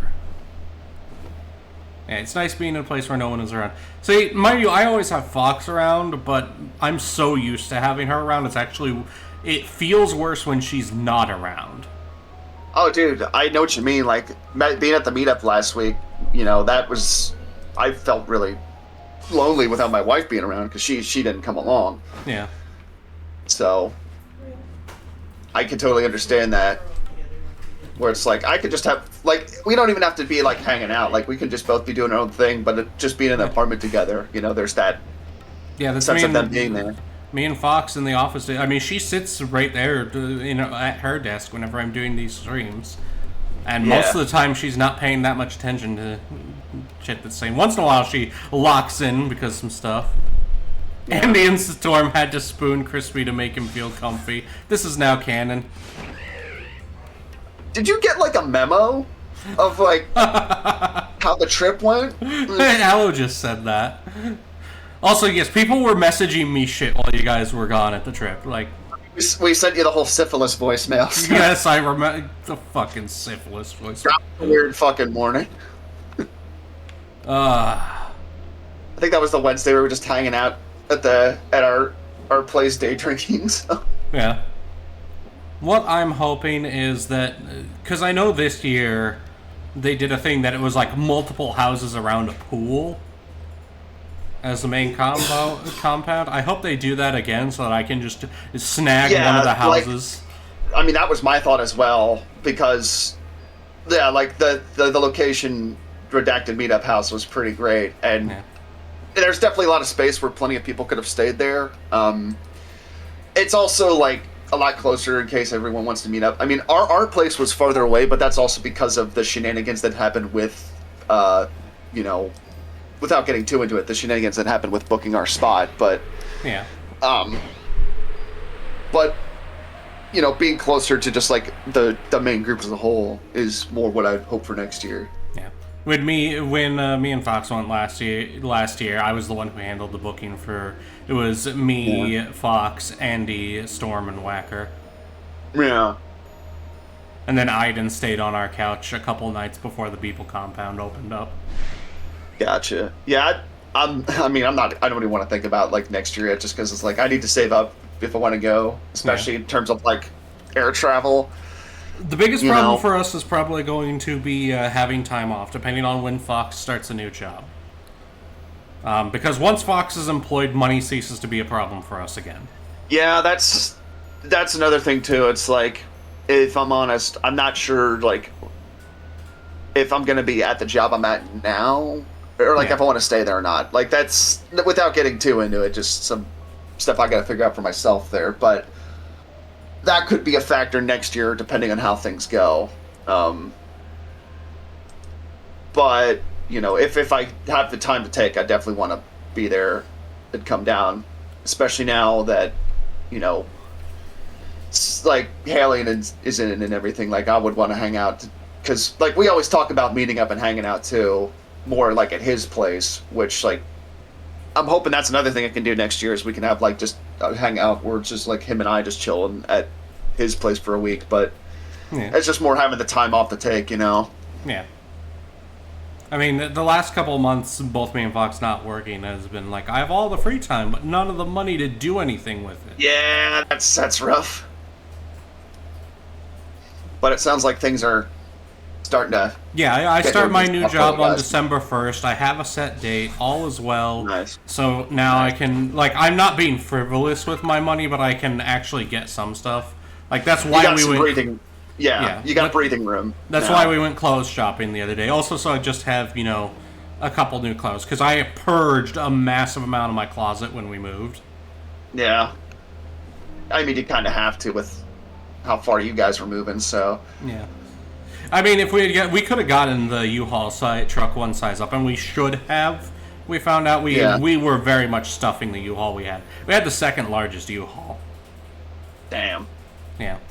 We should have just gotten the largest, but to be fair, like my old desk disintegrated when I tried to take it apart. Because it would not fit through the door. It was a massive L-shaped desk. Man, I would love to get I need to get a new desk. Mine is like a one I got from my sister-in-law, and it's in pretty rough shape as it is. So honestly, the one I've got is like an Amazon order one of those weird little Amazon brands, but they're really nice. It's black metal and dark wood, and it's synthetic wood, but it's simple. It's very stable. Yeah, like this thing. I want something more solid than the plywood mine's made out of. Yeah, it's synthetic wood, not just plywood, but the metal helps. Having the metal frame that the wood panels are placed on helps a lot with it feeling stable. It's a pretty solid little desk. My previous one was like a big fucking hardwood desk, and honestly, I don't want to go back to it. Yeah, it was too much, and it was a pain in the ass to do anything with. Like, this one's nice. It's still L-shaped because I love me some L-shaped desk. Yeah. I'm gonna have to get a second similar desk to put my work computer on once I get it. Yeah. I hear ya.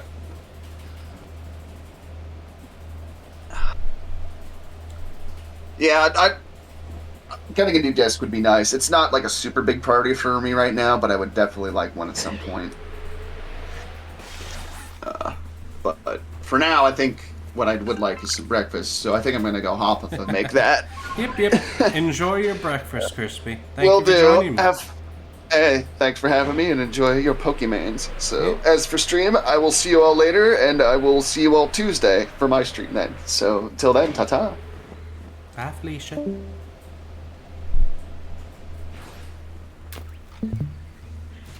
Ah. I've been flying around forever looking for this bit. Actually, do I have a quest where I can see... Not that. Not that. This. Missions and quests.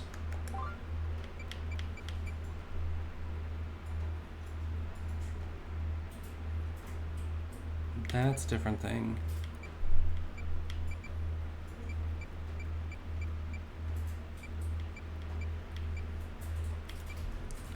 Oh.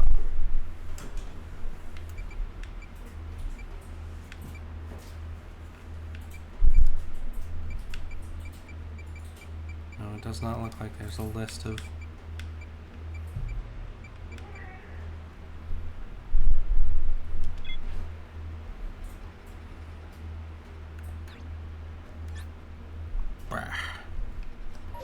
Alright, for now, we'll just continue flying around and hoping we spot it. Hey dude, actually once we're not being assaulted anymore, there we go. Fast travel back. We'll set it tonight again because it's easier to see.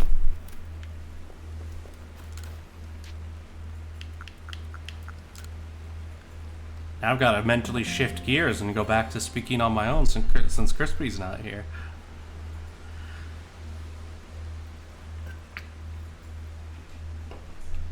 Ugh.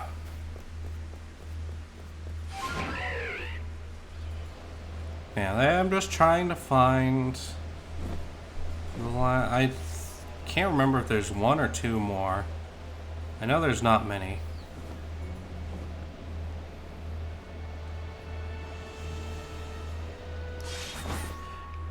You know what? Let's check underneath that ship. I feel like there should be one there. We fly. Hello, Patches. El Gato Grande. Yes, you're very cute.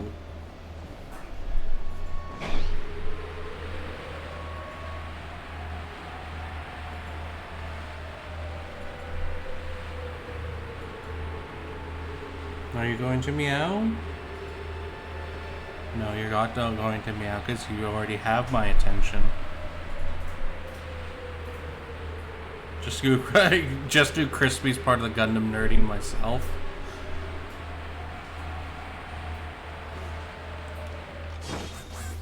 I mean, like I said earlier, I'm a big fan of Witch from Mercury. It very rapidly became my favorite Gundam show.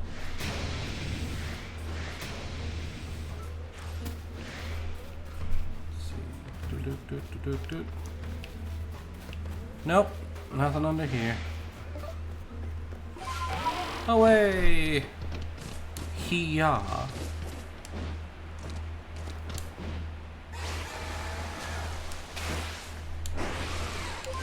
I keep feeling like there should be one over here. And I think I might have gotten it earlier in the game, and that's why I don't remember picking it up.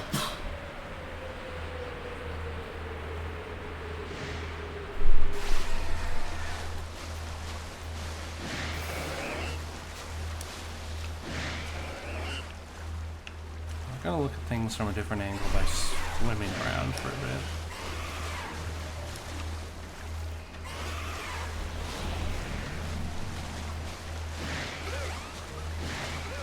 Balloons!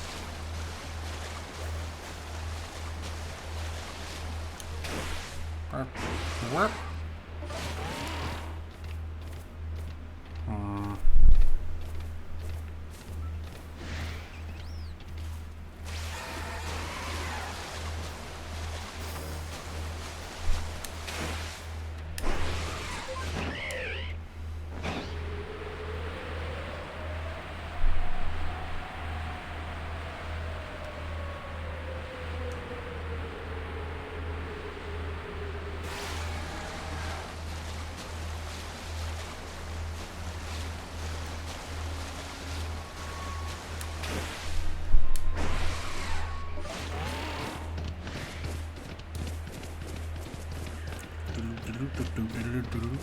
doom. I know this part of the game is relatively boring.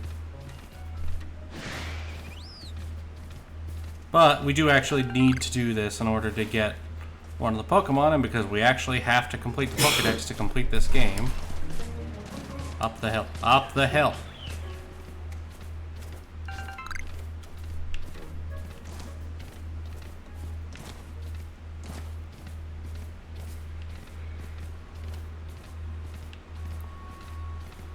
I'm gonna have to do this sooner or later, so might as well do it now.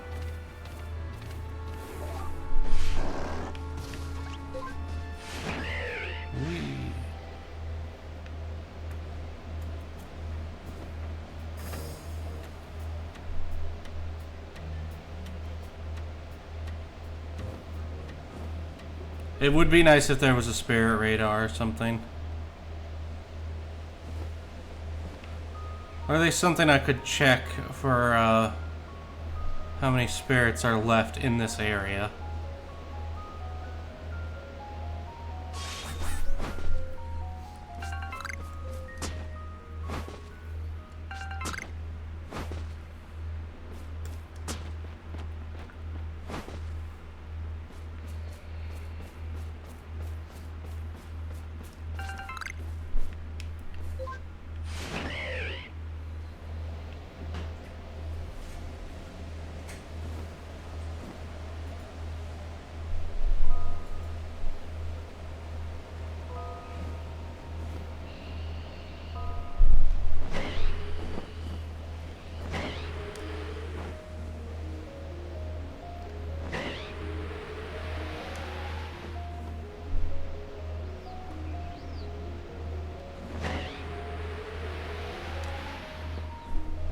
Oh, what are my favorite Pokemon? I've mentioned it repeatedly, but Sylveon, Galvantula, and Gardevoir are my favorite Pokemon. I am big into fairy types, and if Storm ever actually completes the Pokemon League, I will be the fairy type gym leader for the BPL.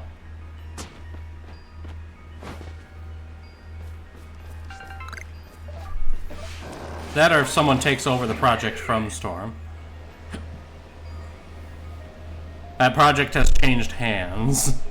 Because I originally thought of it, but my organizational capacity is... I'm better as support than as being primary lead on a project. Fairy types are still in the game.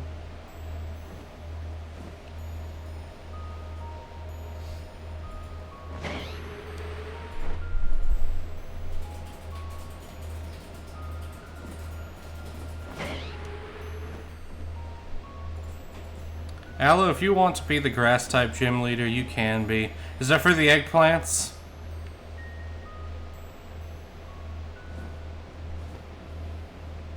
I don't know if there's an eggplant Pokemon.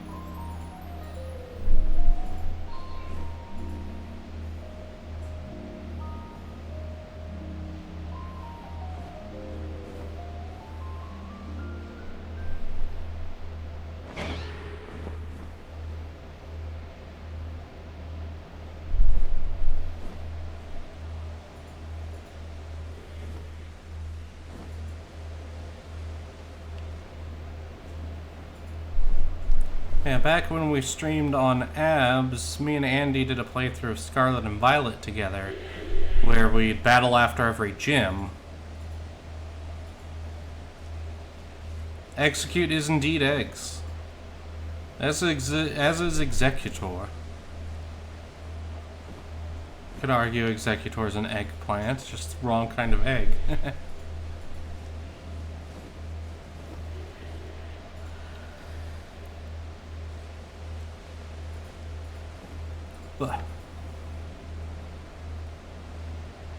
Yeah, during that, what we did is, rather than do a Nuzlocke, because Scarlet and Violet is kind of tedious to Nuzlocke, we did a type-locked run, where we could only use Pokemon of one specific type. We were allowed to do one Pokemon that could terrestrialize into our type, same way that the gym leaders in that game work. In my case, for me, that was a Ceruledge that could terrestrialize into Fairy type, and I was using Fairy type the whole game. I developed a heavy love for Klefki during that game, because Klefki made Andy's life hard.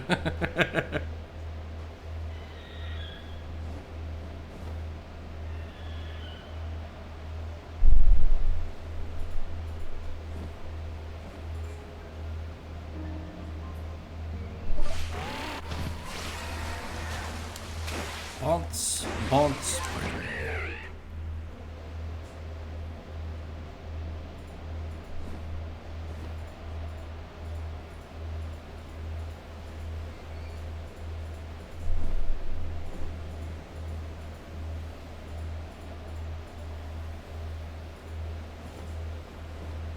Alright, with all this, I'm getting tired of flying around this area, so we're going to fast travel back to camp.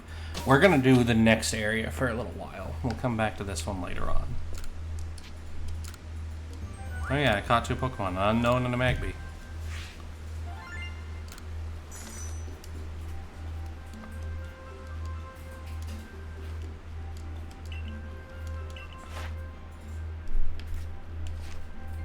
Well, that being the case though, chat, what's all your favorite Pokemons? I usually ask people for their top 3 favorites, because I know sometimes picking a specific favorite can be hard.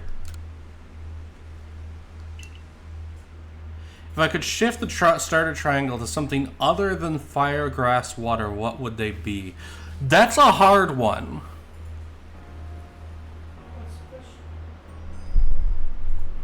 If you could shift the starter triangle to something other than fire, grass, water, what would it be? I mean, the easy one is Psychic fighting Dark type, because they've already done that with a couple generations. This is the secondary types. Specifically, X and Y does that, I believe.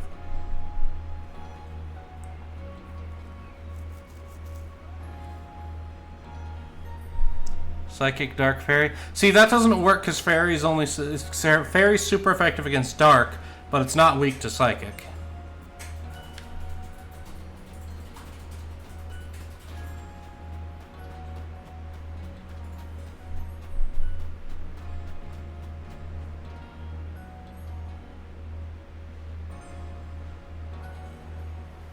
You could arguably do Ground, Poison, Grass.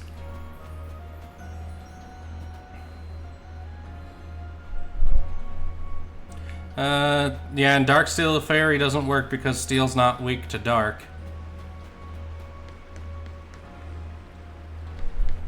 And part of it's also because the fire, grass, and water are so aesthetically different. That's part of the reason they work as the primary trio of types. Steel, ice, ground. Steel, ice, ground? That'd be pretty cool. Yeah. I mean, that would work type-wise, but like I was just saying, it falls into the issue of the aesthetics. They have Steel, Ice, and Ground Pokemon all have very similar aesthetics, generally. Oh, lots of ice, like, look at, like, Avalugg and such. Oh, I was looking for the small girl. Why did I come in here? Since we've gathered so many of the souls of a small child.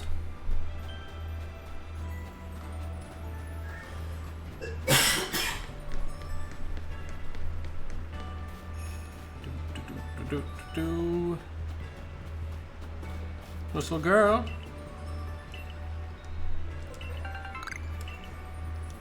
Yeah. Ice flying fighting. Ice flying fighting?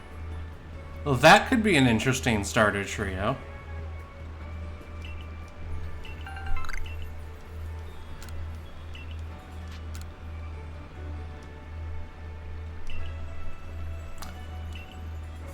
Oh, that's why I couldn't find anymore. We actually did get the last one from Cobalt Coastlands. Don't mind me, I'm dumb. So we've just got the Highlands and the Icelands left. God, how long was I flying around having already found all of them? Ugh. This is what I get for talking while I'm searching for stuff. Betrayed by my own running of the mouth.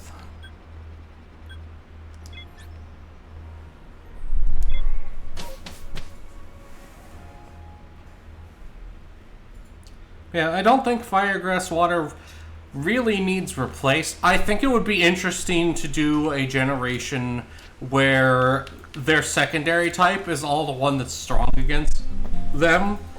So, like grass picks up the fire type, water picks up the grass type, and fire picks up the water type.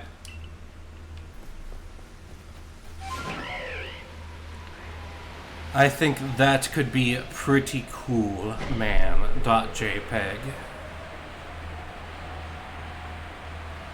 Yeah, like Gen 6 with the fighting dark psychic secondaries. Which was done really well, in my opinion. Like, X and Y doesn't get as much credit as it deserves. I think X and Y was actually pretty good. Then again, I don't think there's any really bad Pokemon games. It's just a lot of the... It's always the new game gets the most flack. Because everybody wants what was in the previous game, sort of deal. Grass and water is seaweed. Yeah. Water and fire is a steam. I mean, we've already got a fire and grass. It's the hot pepper. But you could go ash. You could also go like a burning branch type Pokemon. Oh god, competition for Arceus, the burning bush Pokemon. Fox did not hear me, so I didn't get a reaction out of her.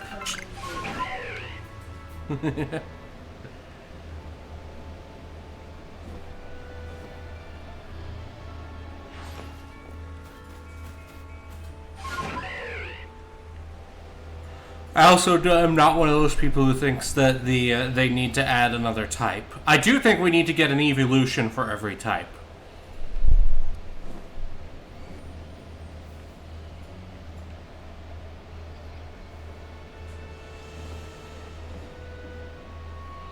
I want a bug type evolution that's like a bumblebee themed one. A bee evolution. Beevion. Yes. Yes.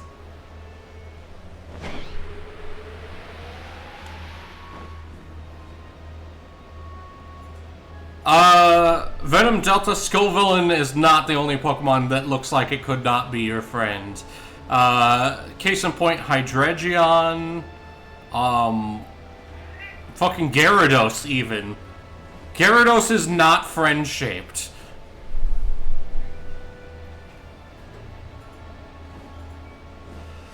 Sure, someone asked that last time I mentioned evolutions of it being a brick to evolve Eevee to a ghost type.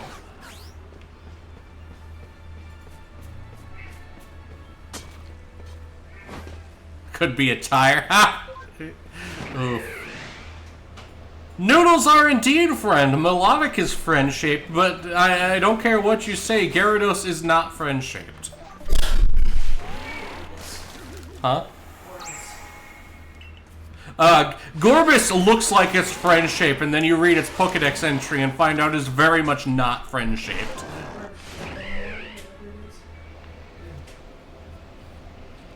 Like, Huntail looks like it would be the nasty, spooky one that you don't want to encounter in the dark. Gorbis actually is the Clamperl evolution that's a straight-up horror monster.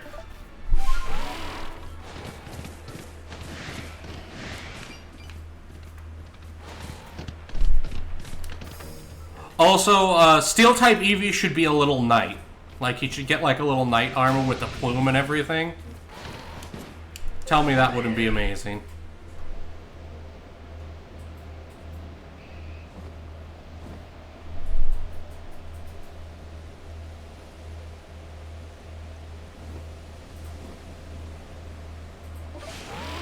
Trying to think what would be good for a rock-type Eevee concept. Maybe a little armadillo-themed? Ground would be armadillo would be ground-themed, wouldn't it? A puppy that just rolled in a puddle. That would be even more ground, like a mud Eevee would be the ground-type one. Yeah, mud Eevee would be the ground-type one, and then you could make the armadillo one be the rock-type one. Because he's got the little plates. And then just have them be made of rock. Yeah, Eevee Knight is one of the better ideas I've had, and I just had that idea. It came to me in a dream.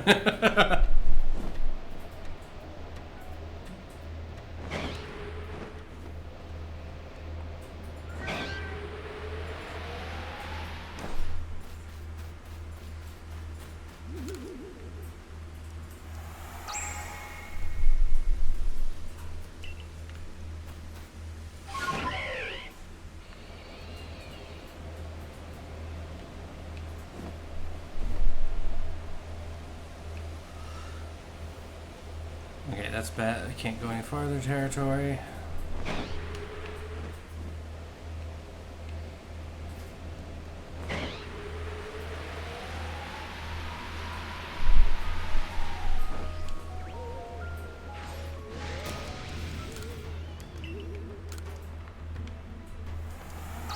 Let's see, what other types would make... what other EV evolutions could we make?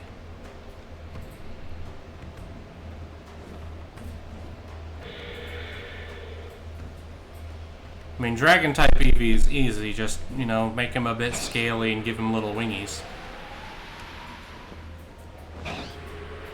Flying-type Eevee should be more cloud poofs like Altaria than actual wings. There is already a Dark Eevee. It's called Umbreon. It was the second gen. I don't want to redesign previously existing Eevees. That's no fun. It's for the types we don't already have ones for.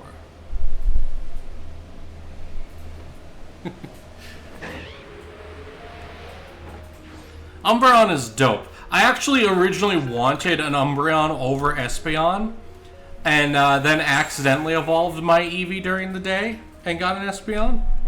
I think what it was like an hour before the time switch, and I thought it was like the time had already switched to nighttime. So I got an Espeon. But that Espeon, I did not realize I had gotten a max IV Eevee.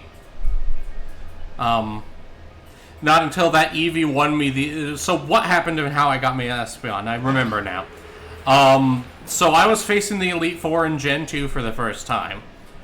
I get to Lance. I beat everything but his last Charizard? Yeah, his Charizard. And all I have left is my level 25 Eevee. It crits and finishes off his Charizard. And promptly evolves.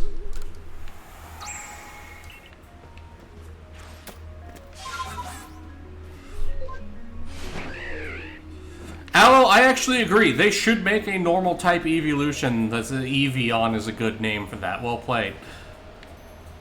But like just like a more like adult dog shaped Eevee.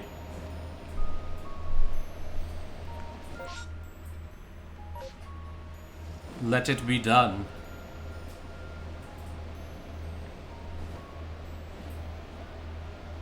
Just an Eevee with two. What the? No! Why?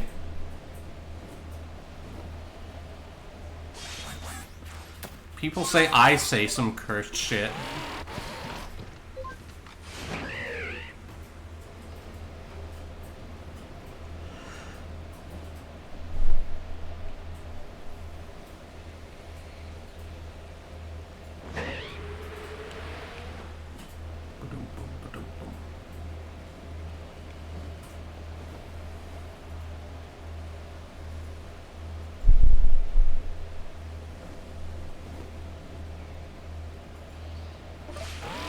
Poison-type Eevee should be like a slime creature Eevee. And that is entirely my bias towards thinking slime creatures are dope, speaking. I don't care. Slime creature Eevee. Have a beautiful time, Aloe. Should be a porcupine. What? Poison type Eevee should be a porcupine. Oh, damn it. Okay, my wife immediately dunks on me. Poison-type Eevee should be a porcupine.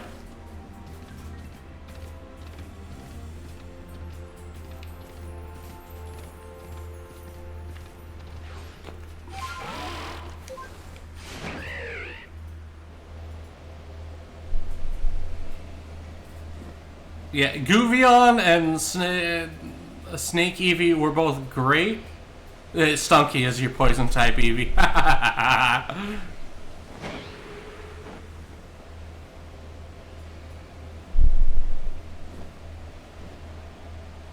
But I'm sorry, Porcupine Eevee is such a good concept in my head that I'm like, nope, that wins. That wins.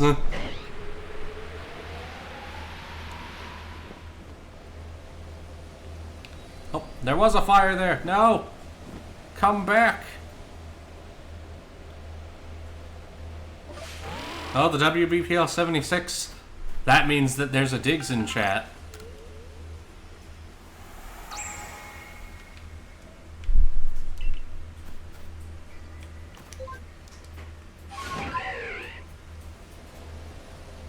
Half Dig Day indeed.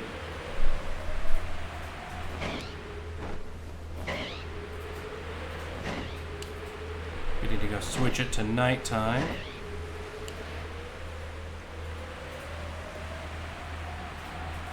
Do do do do do do do do.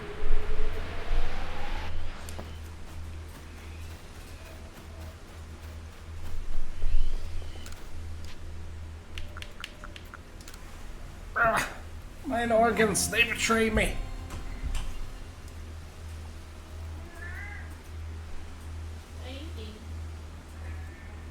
Patches returns with meows. Much pet, such wow. Okay. Nothing. Nyeh. Oh, there's another one over there.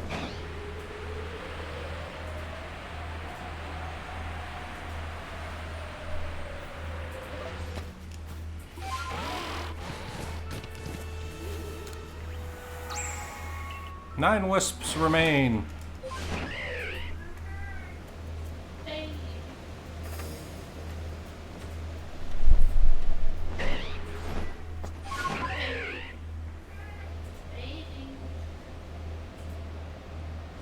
See, I'm trying to think of what types we're missing for evolutions now. That psychic.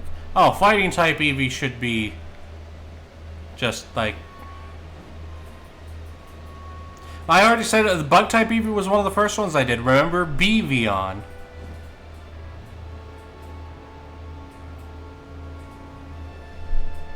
I mean, fighting type Eevee should just be like normal type Eevee, but with sportier. With like little armbands around his leggies.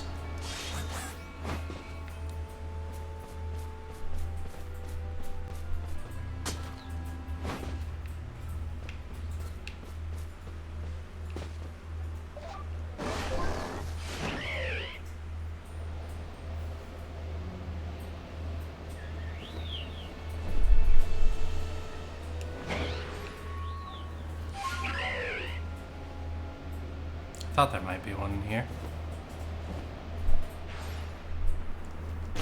Ow.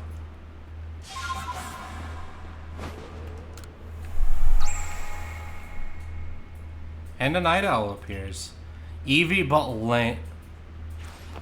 Like Eevee but lame samey. No Eevee is a lame Eevee.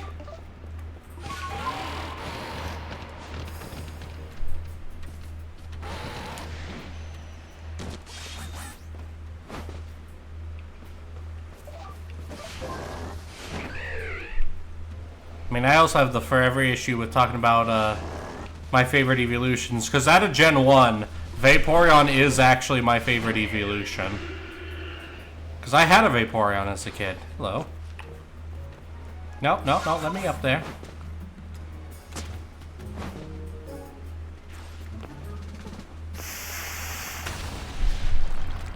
Oh, my. Yeah, okay, we're gonna have to deal with you later. Whee!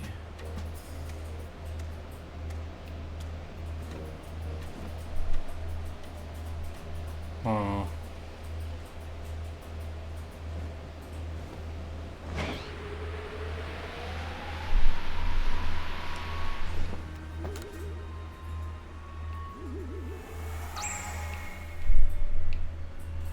No, I don't think we're missing any types.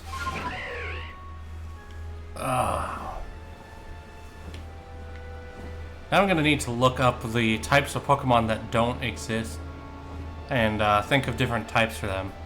I mean, I know one. Bug Dragon doesn't exist and it should be fucking Flygon. Like, I love Flygon and he makes sense as Bug Ground also, but he should have been Bug Dragon. Or not Bug Ground, as Dragon Ground is what his actual typing is. But he should have been the Bug Dragon.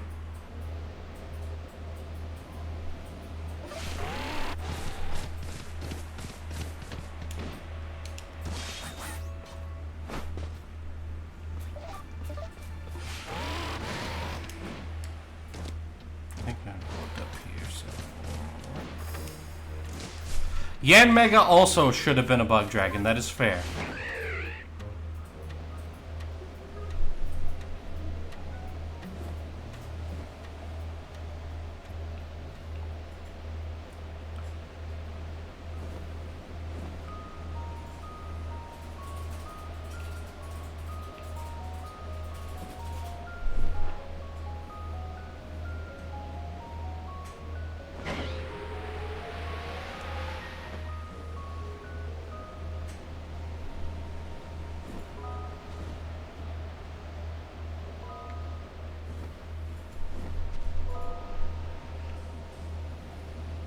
Oh, there's another one.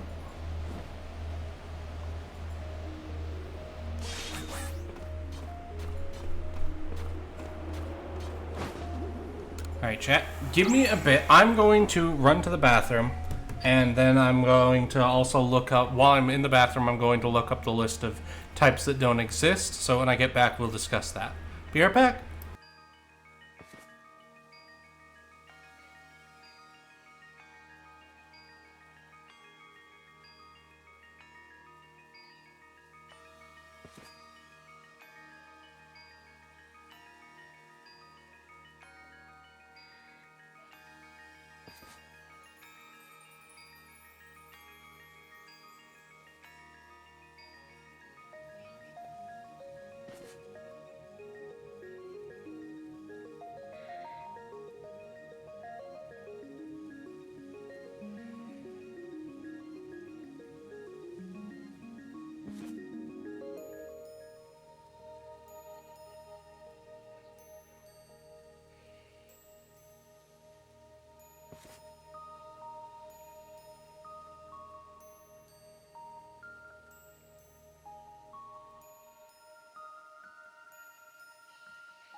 Alright, I return. So to start the list off, one of the types that does not have a combo yet is the poison and ice type, which I even have a name for.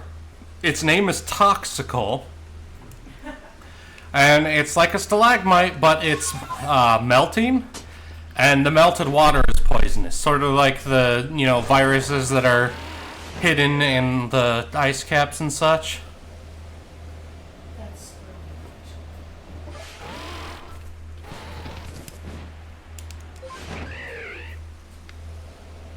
Alright, we need to fast travel. You could go with a pile of yellow snow as well.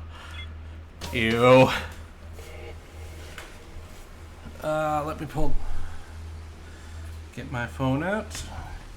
Now there's Fairy Fire. That one's real easy because you could just do another Will-O-Wisp type Pokemon. Or like, I don't feel like that one's too hard. Fairy Ground. Fairy Ground should be something with mushroom circles, I think. Maybe.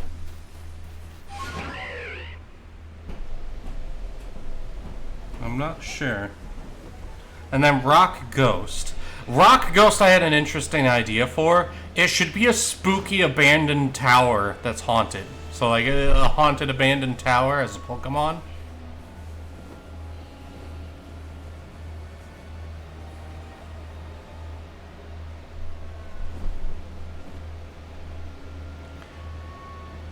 Ooh, maybe have it be that it's a split evolution. So you have your initial stage that's like a little cabin sort of Pokemon, and then it evolves. If it has high friendliness, then it evolves into like a fancy wizard tower and picks up Psychic type. And then if it has low fanciness, it turns into the haunted tower and gets the ghost type. Confregius should have been a rock ghost. You mean Cofragrius? Yeah, Cofragrius should have been Rock Ghost. That is fair.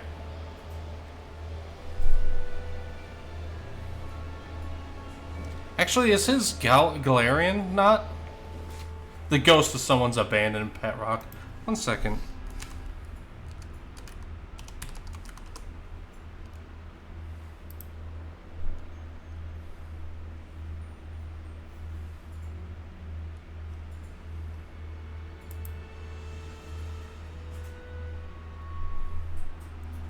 Oh, okay. His Galarian version is Ground Ghost rather than Rock Ghost.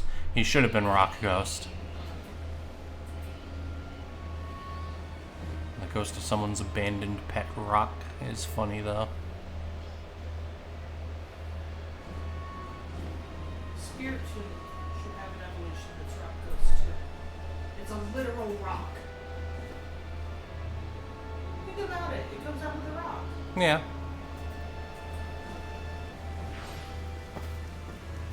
I mean, Spiritomb was specifically Ghost and Dark because it came out in a generation where that meant it didn't have any weaknesses.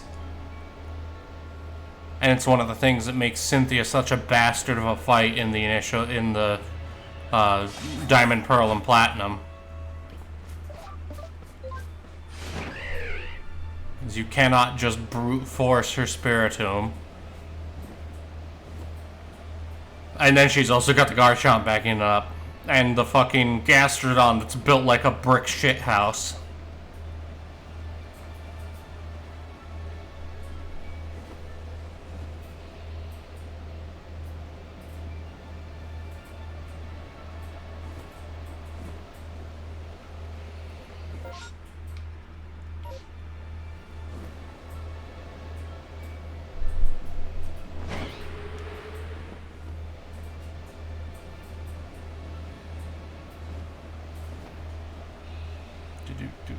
Do.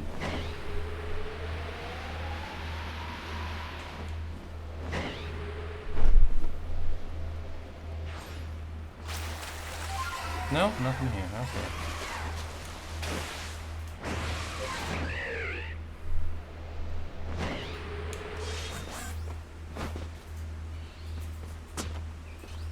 The electric flying squirrel, Emolga.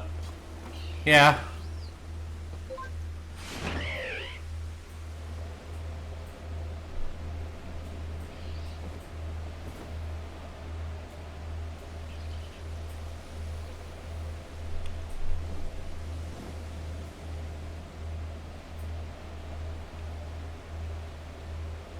I know there was one thing that if you, Scarlet and Violet, if you got a hold of a Shedinja, made it terrestrialize into an electric type, and then gave it the float balloon that makes it immune to ground type moves, it's now immortal.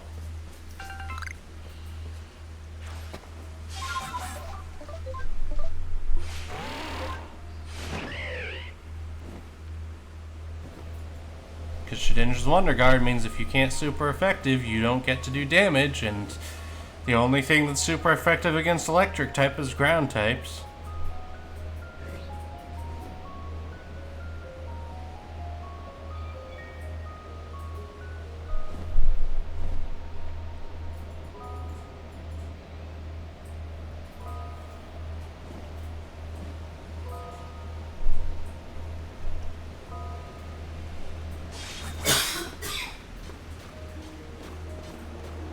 Trying to think of which champions might be spookier than dealing with Cynthia.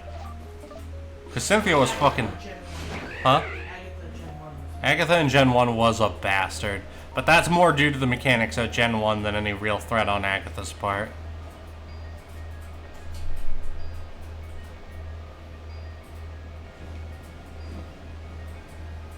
Honestly, Lorelei in Gen 1. Like, as the start to Elite Four, hey, this is gonna be actual hard battles. She is definitely a fucking opener for that shit.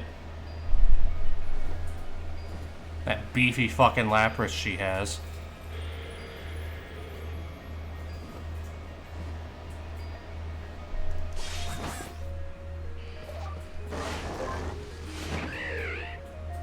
There's another one.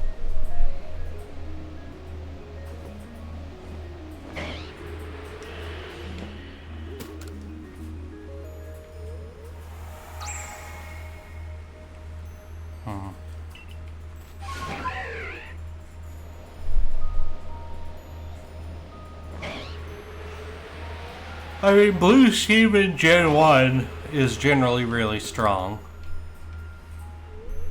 Gen 2, you've got Lance. Again.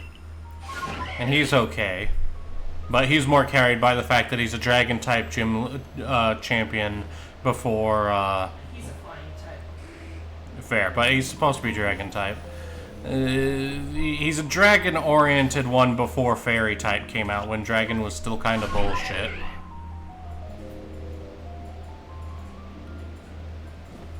Gen 3. Gen 3 was Steven. And then after that, what is his name? Wallace? The fancy water boy from Emerald was not as much of a threat as Steve. Yeah, Wallace is not as much of a threat as Steven. Steven identifies as a fucking threat. Yeah, it is Metagross. Especially, like, when you fight him after he's no longer technically the champion and he's just the hidden battle at the end. Like, pants equals shit. Yeah, no, Cynthia definitely was a benchmark. But I feel like part of the reason Cynthia's so strong is because your options in Gen 4 are kind of crappy before you beat the Elite Four. Gen 5 was black and white, and that was, the hobo-looking dude, who actually was very strong.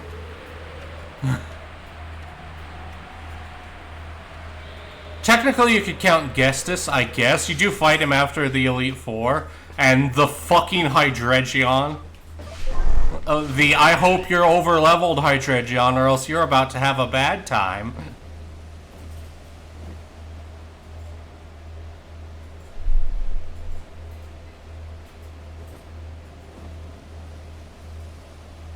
And then Gen 6, making sure in my head, Gen 6 was X and Y, right? Yeah, Alder was the actual champion in Gen 5, but you had to beat the whole story and then go back and fight the Elite Four again to fight Alder. So, I think that's why most people don't remember him, because most of that is fighting Gestus instead, and Gestus is definitely a bastard of a fight. Alder is also actually really strong. So X and Y, you get Diantha. Diantha's theming is good. I think Diantha, I think, is a more of a plot-focused champion than a being a hard battle-focused champion. I mean, she does get easily my favorite Mega. Mega Gardevoir is fucking dope. Especially the shiny version that gets the black dress.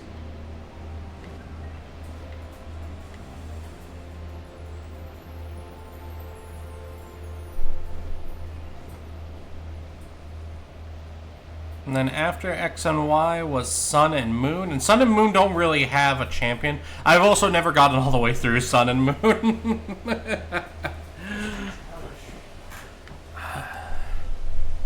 I don't know, I just run out of motivation. I need to just do a speed run push of Sun and Moon rather than a completionist push. I think that's the problem, is I keep trying to do a completionist push where I try to catch every Pokemon in every area. I need to do just a speed run of get the stuff I want and go.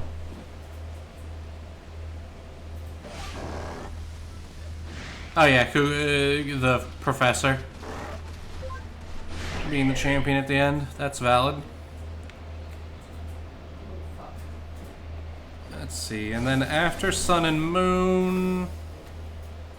After Sun and Moon was X and Y, or not X and Y, Sword and Shield, right?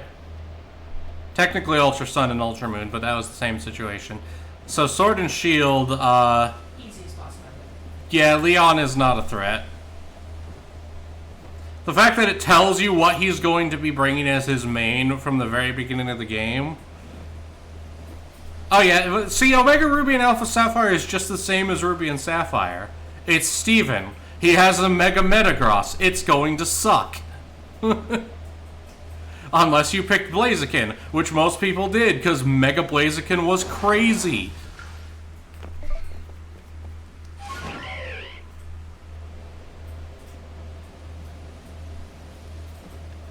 Man, Leon and Sword and Shield was... I appreciate Leon's design aspects and his relationship with the fucking Hop, and why Hop is the mess of a character that he is.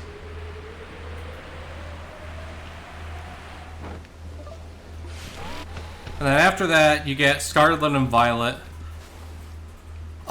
Scarlet and Violet's problem is that the main Pokemon for their champion is Glamora, and Glamora should be an opener, not an end Pokemon. So she's ruined by that. She would be a much bigger threat if Glamora were her opening Pokemon. I love her characterization, though. Her characterization's great. The real champion of Scarlet and Violet is Larry, though. We love Larry.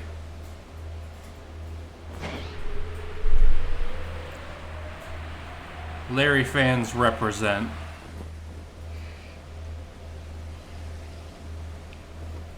Looking for the Sparky Caves. I think they're one level down. So I think they'll have one of these in there.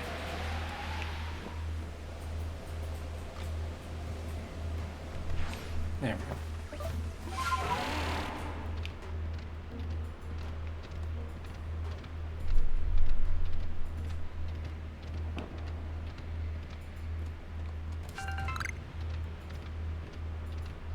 No? Not this time, it seems.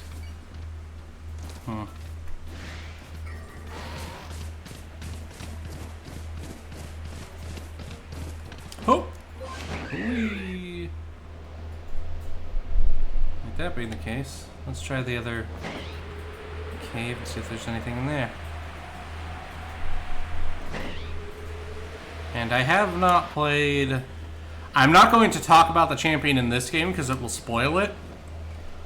There is a champion equivalent in this game. Don't worry, we will get to him eventually. He is an actual bastard of a fight, but that's more to the mechanics of the game than his own skill level.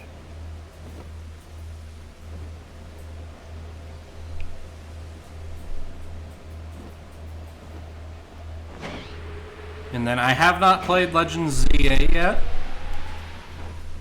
So. Right.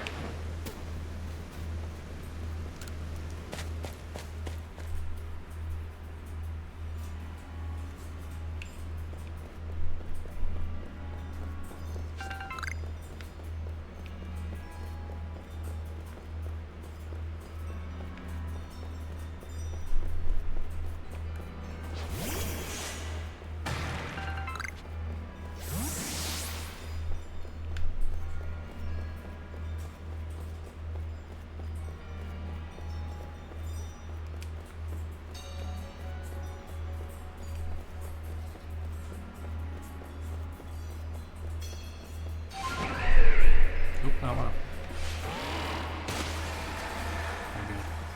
Here, show fury.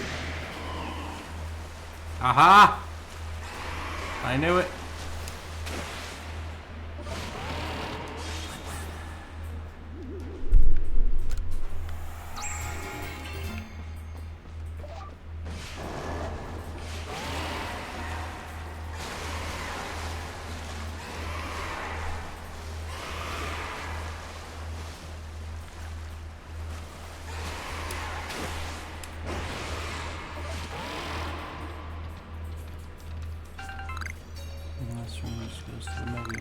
The alpha.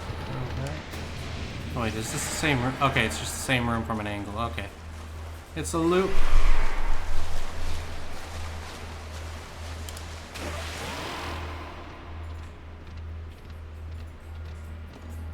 Oh hey, a Gibble. But there's an easier place to catch Gibbles. Alright, so we got the one that was in here. I forgot to check if it said it was the last one here. Such is life. We do need to check on more hops out of trees, so bip. What we got? Oh, Heracross. I think we're already done with Heracross, though. Goodbye, Heracross. What?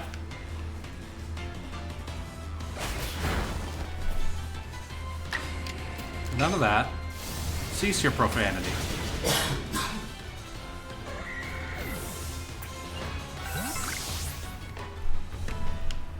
I didn't think we'd already gotten 20 here yet, but I forgot to actually check if...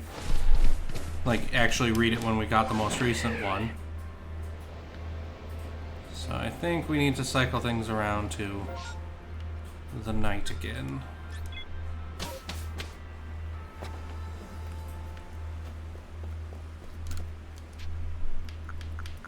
Until nightfall.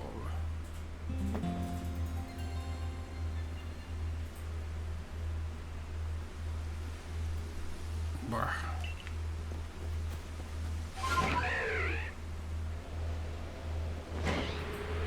We fly.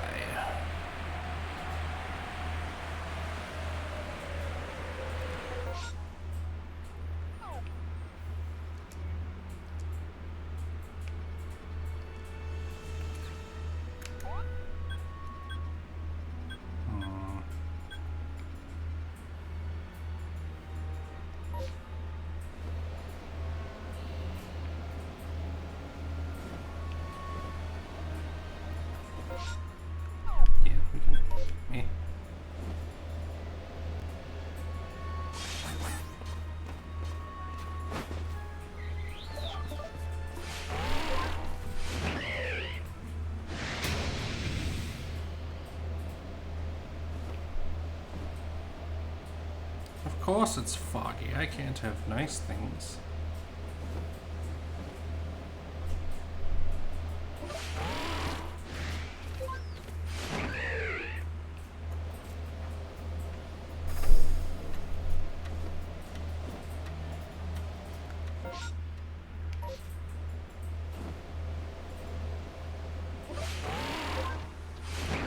Whoop.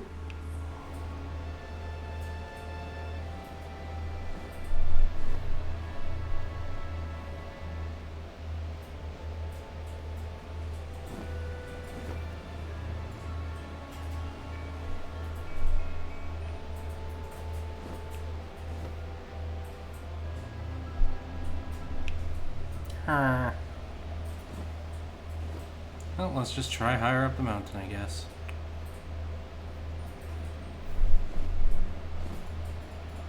We'll check higher up the mountain, all the way to as high as we can go. And then if we can't find it up there, we'll go back to town and see if I just wasn't paying attention and accidentally got all of them.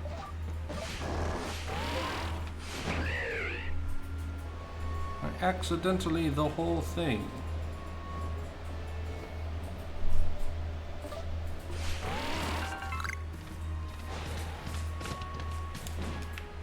I do need to pick up some of these roots.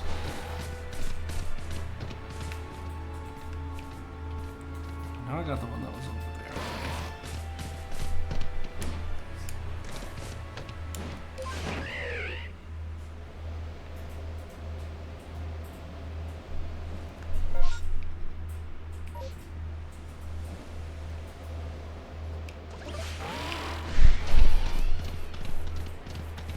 Electabuzz and Electivire. Gosh darn it.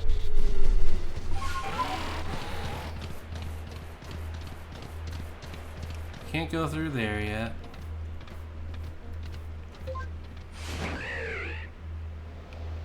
That's the edge of the map.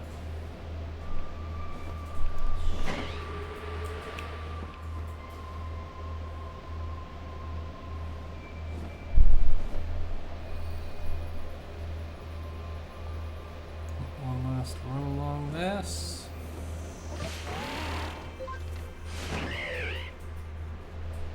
Yep. Okay. That being the case, back to camp.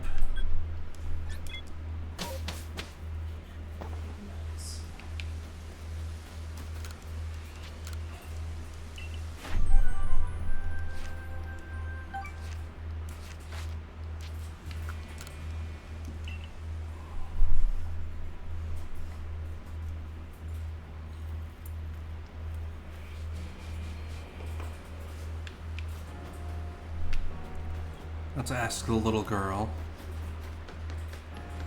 Yes.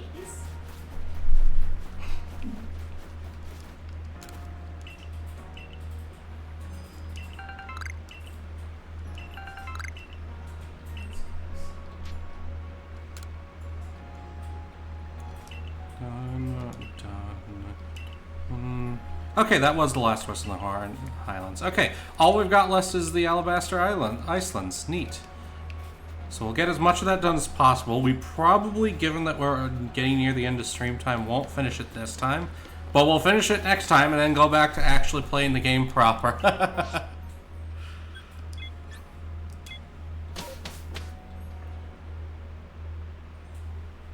But, like I said, this was going to get done sooner or later. Better get it done now. And not have to worry about it anymore.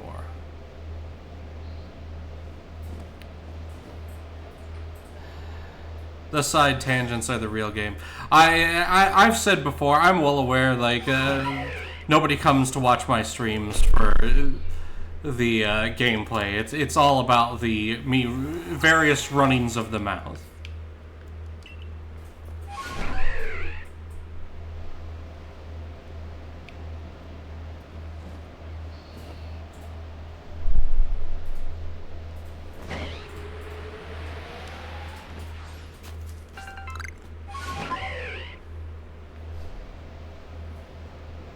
See, Blue, I don't trust that.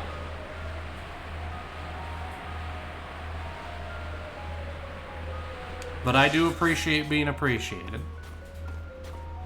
And I appreciate all of you for coming and watching this.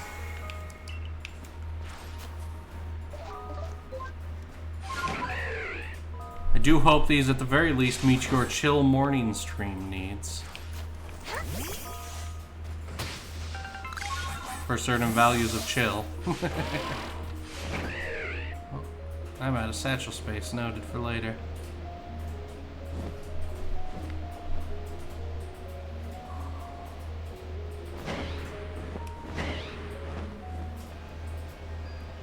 Oh yeah, that's where that Alpha Lucario is. I choose life.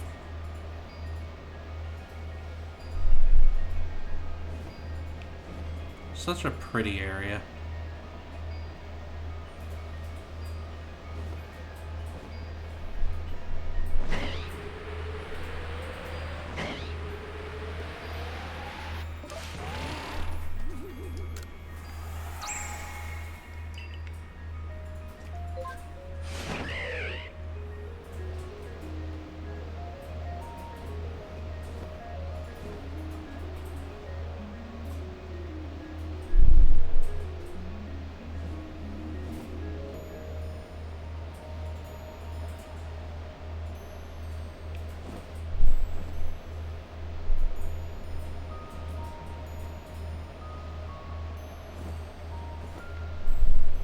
No, Blue. Just no. I am not built for fist fighting.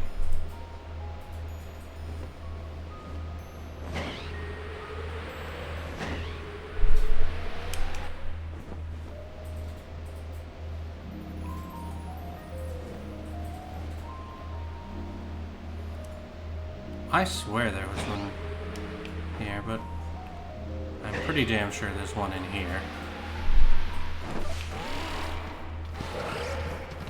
We're underground!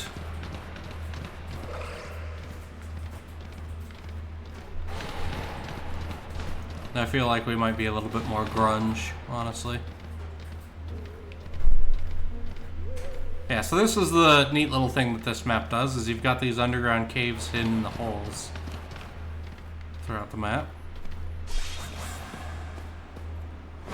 The only tedious part being that also means that some of the spookies are hidden in those. Right, that's where we go for plot, so we're not going to go there yet. Avoid it if we can. Here's another soul.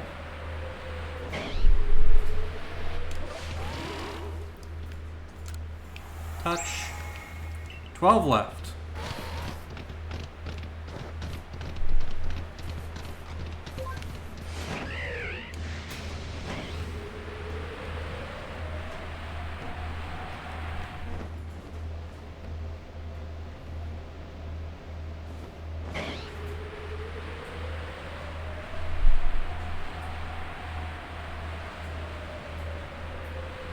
Do do do do do do do do do do do. Oh hey, Lucario. Or not Lucario, Riolu.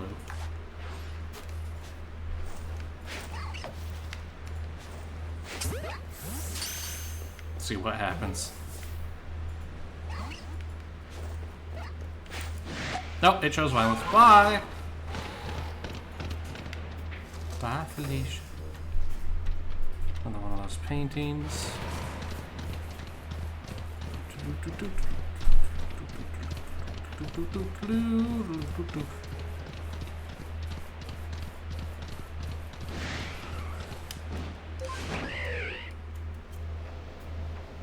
Right. The Alpha Glalie. Another hole over there. First we're gonna try this.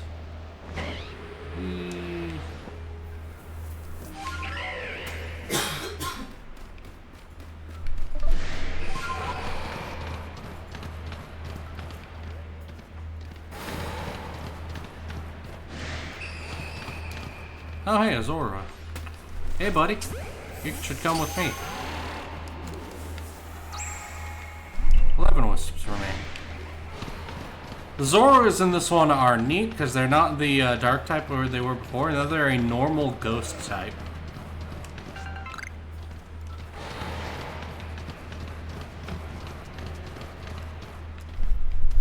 That's just a way out. Does this just do a loop? Is that what it is? No? Ah, no, that's the stone to evolve Eevee.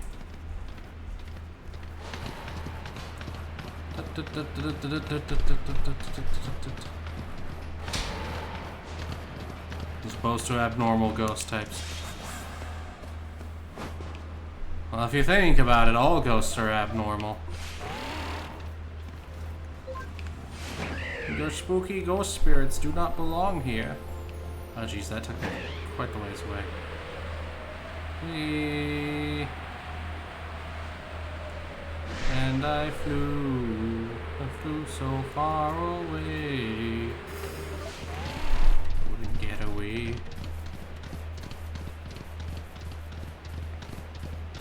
And check out this cave.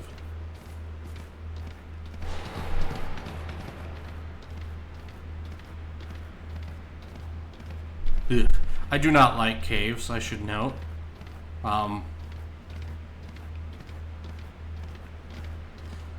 Yeah, I watched The Descent as a kid, I believe it was. Right, now there's the cave-in and they have to squeeze through the very tight rocks. Nope, I do not care for that, Sam I am.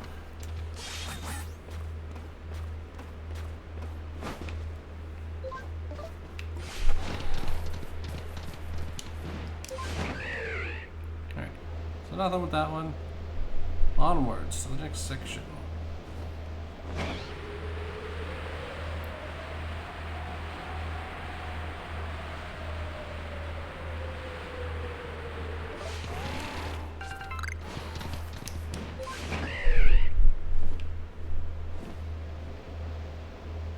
Although, ah crap, it's daylight.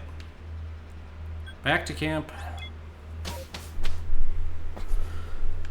Cycle today, or tonight. It's hard enough to see stuff in this snow at night, let alone at day.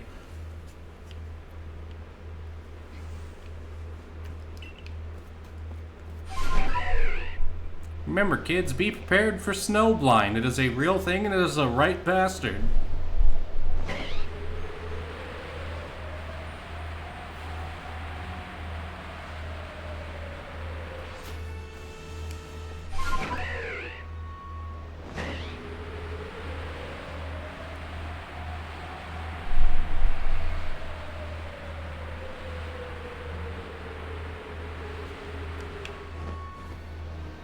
Okay, now we're back to where we were.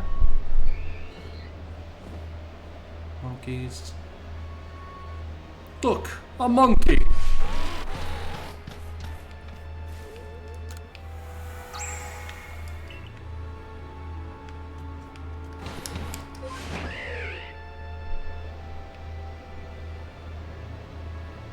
Check. Oh, hey, that's another Eevee spawn. Noted for later.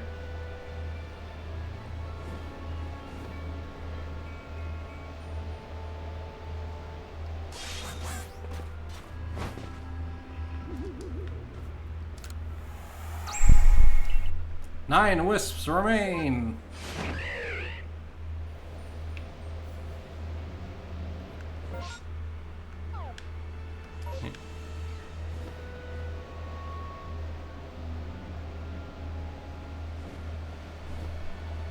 Oh, I really expected one to be up here.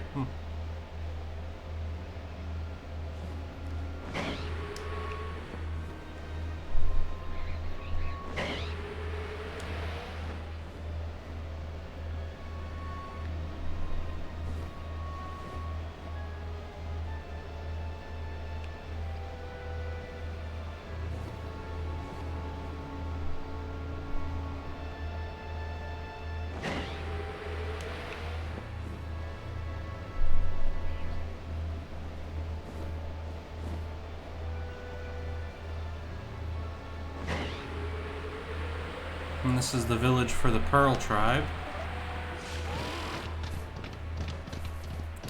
Most of whom dress like normal people. Then you've just got that one girl who dresses like she wears skinned fucking Yoshi. A pair of Yoshis, actually. Oh yeah, they got the little hot springs up here. The pillow swine. I love Swinub. Swinub is friend-shaped. Look at this boy. Look at him. Look at him. Friend-shaped.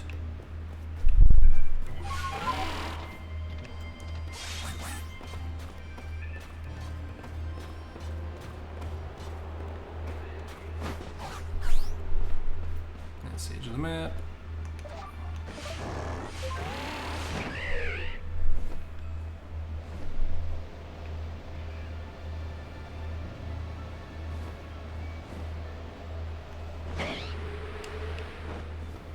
He's a small boy. And while I don't care for Pillow Swine, Mamoswine is actually a dope design. One of the very few evolutions from Gen 4 to previous generations that actually ended up being cool. Like, Magmortar looks dumb. Fucking Rhyperior looks dumb. Electivire's not too bad, but...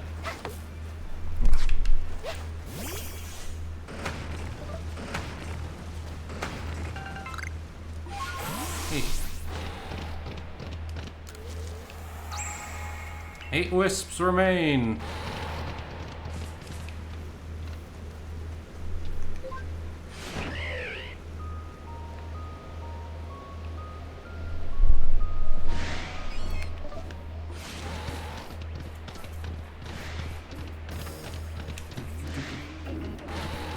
I can't pick those up right now because I got a full inventory. Radishes. Whoop, there's another one.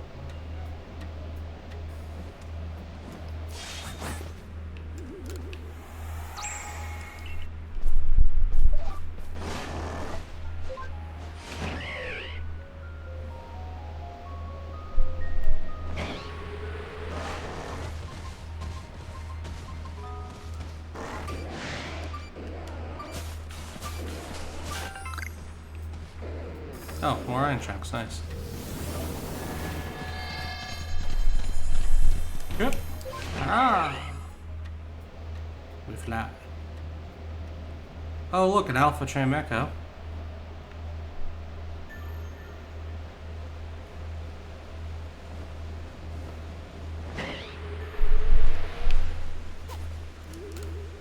And there's a space-time distortion happening over there, but we're not going to have time to deal with that.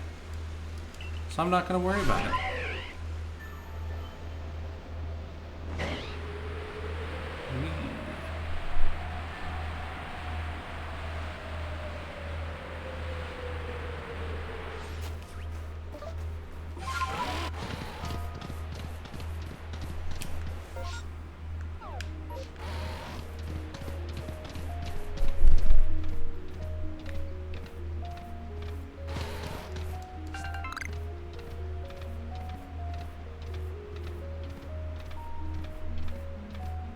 There it is. There had to be one around here. 5 wisps remain. Wee. Be sure there's not one up top.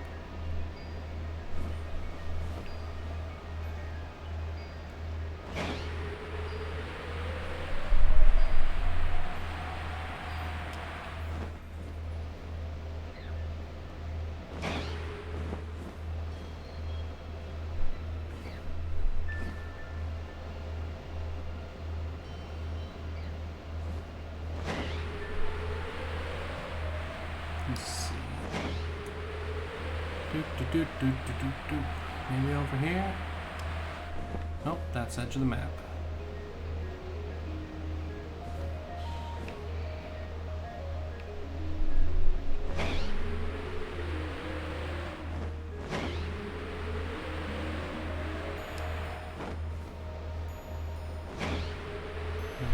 Maybe. This is another hot spring.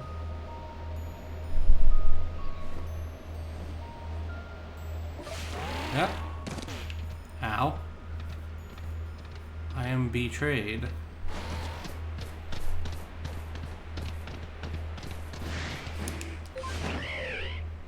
Wee. Oh, there's one. Dive, dive, dive.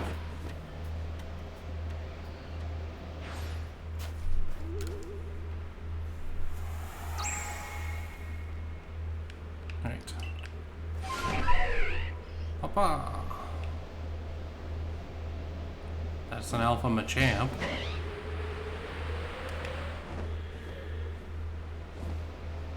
Yeah, that's just plot. We don't want none of that right now.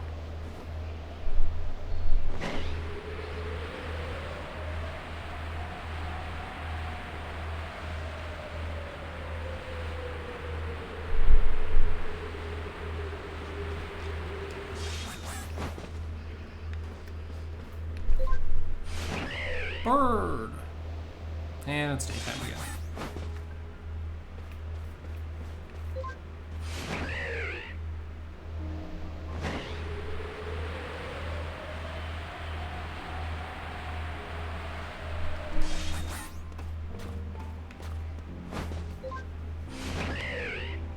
We should just fast travel back to base.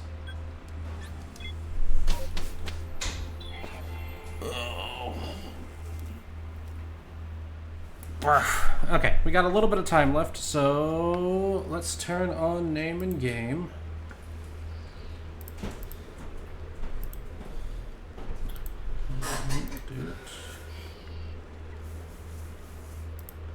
Alright, now before y'all start spamming this, remember it's got to be one of the Pokemon who's set for a name. So, let's I'm going to set that up. But name and game is now on. We've got a Magby.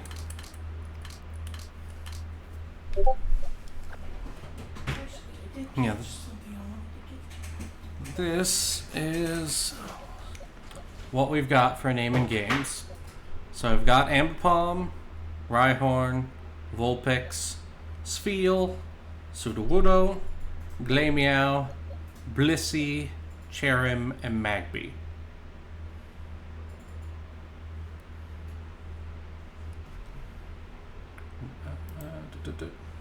And as before, if you want to name one of them, hit name and game, and then tell me what you want to name what. I'm also going to do a quick check and make sure there's nothing else we might have missed that doesn't have a name yet.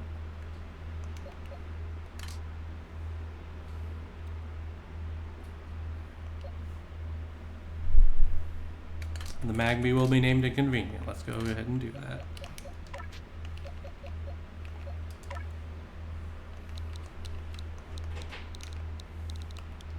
Now my brain's like Incontinentia.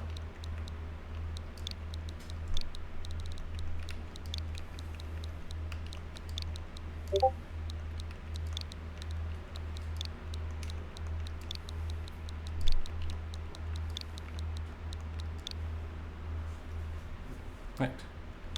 The Magby has been named. Into the named hole he goes.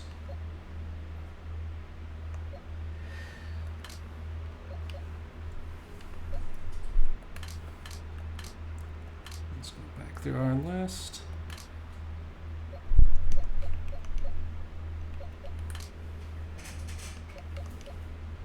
Did we name a Sneasel? Yes. Voldo, that's what it was.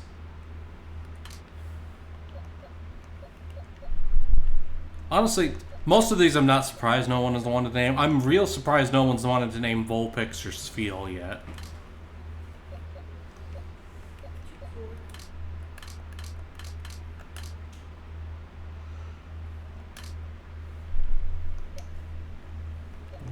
Alright.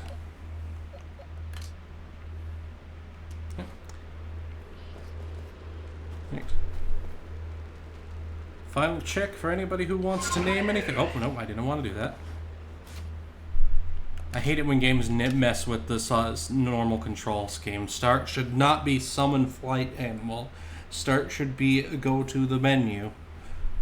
But with that, though, it is time to end stream. So as always, everybody, stay safe. Be kind, both to yourselves and others.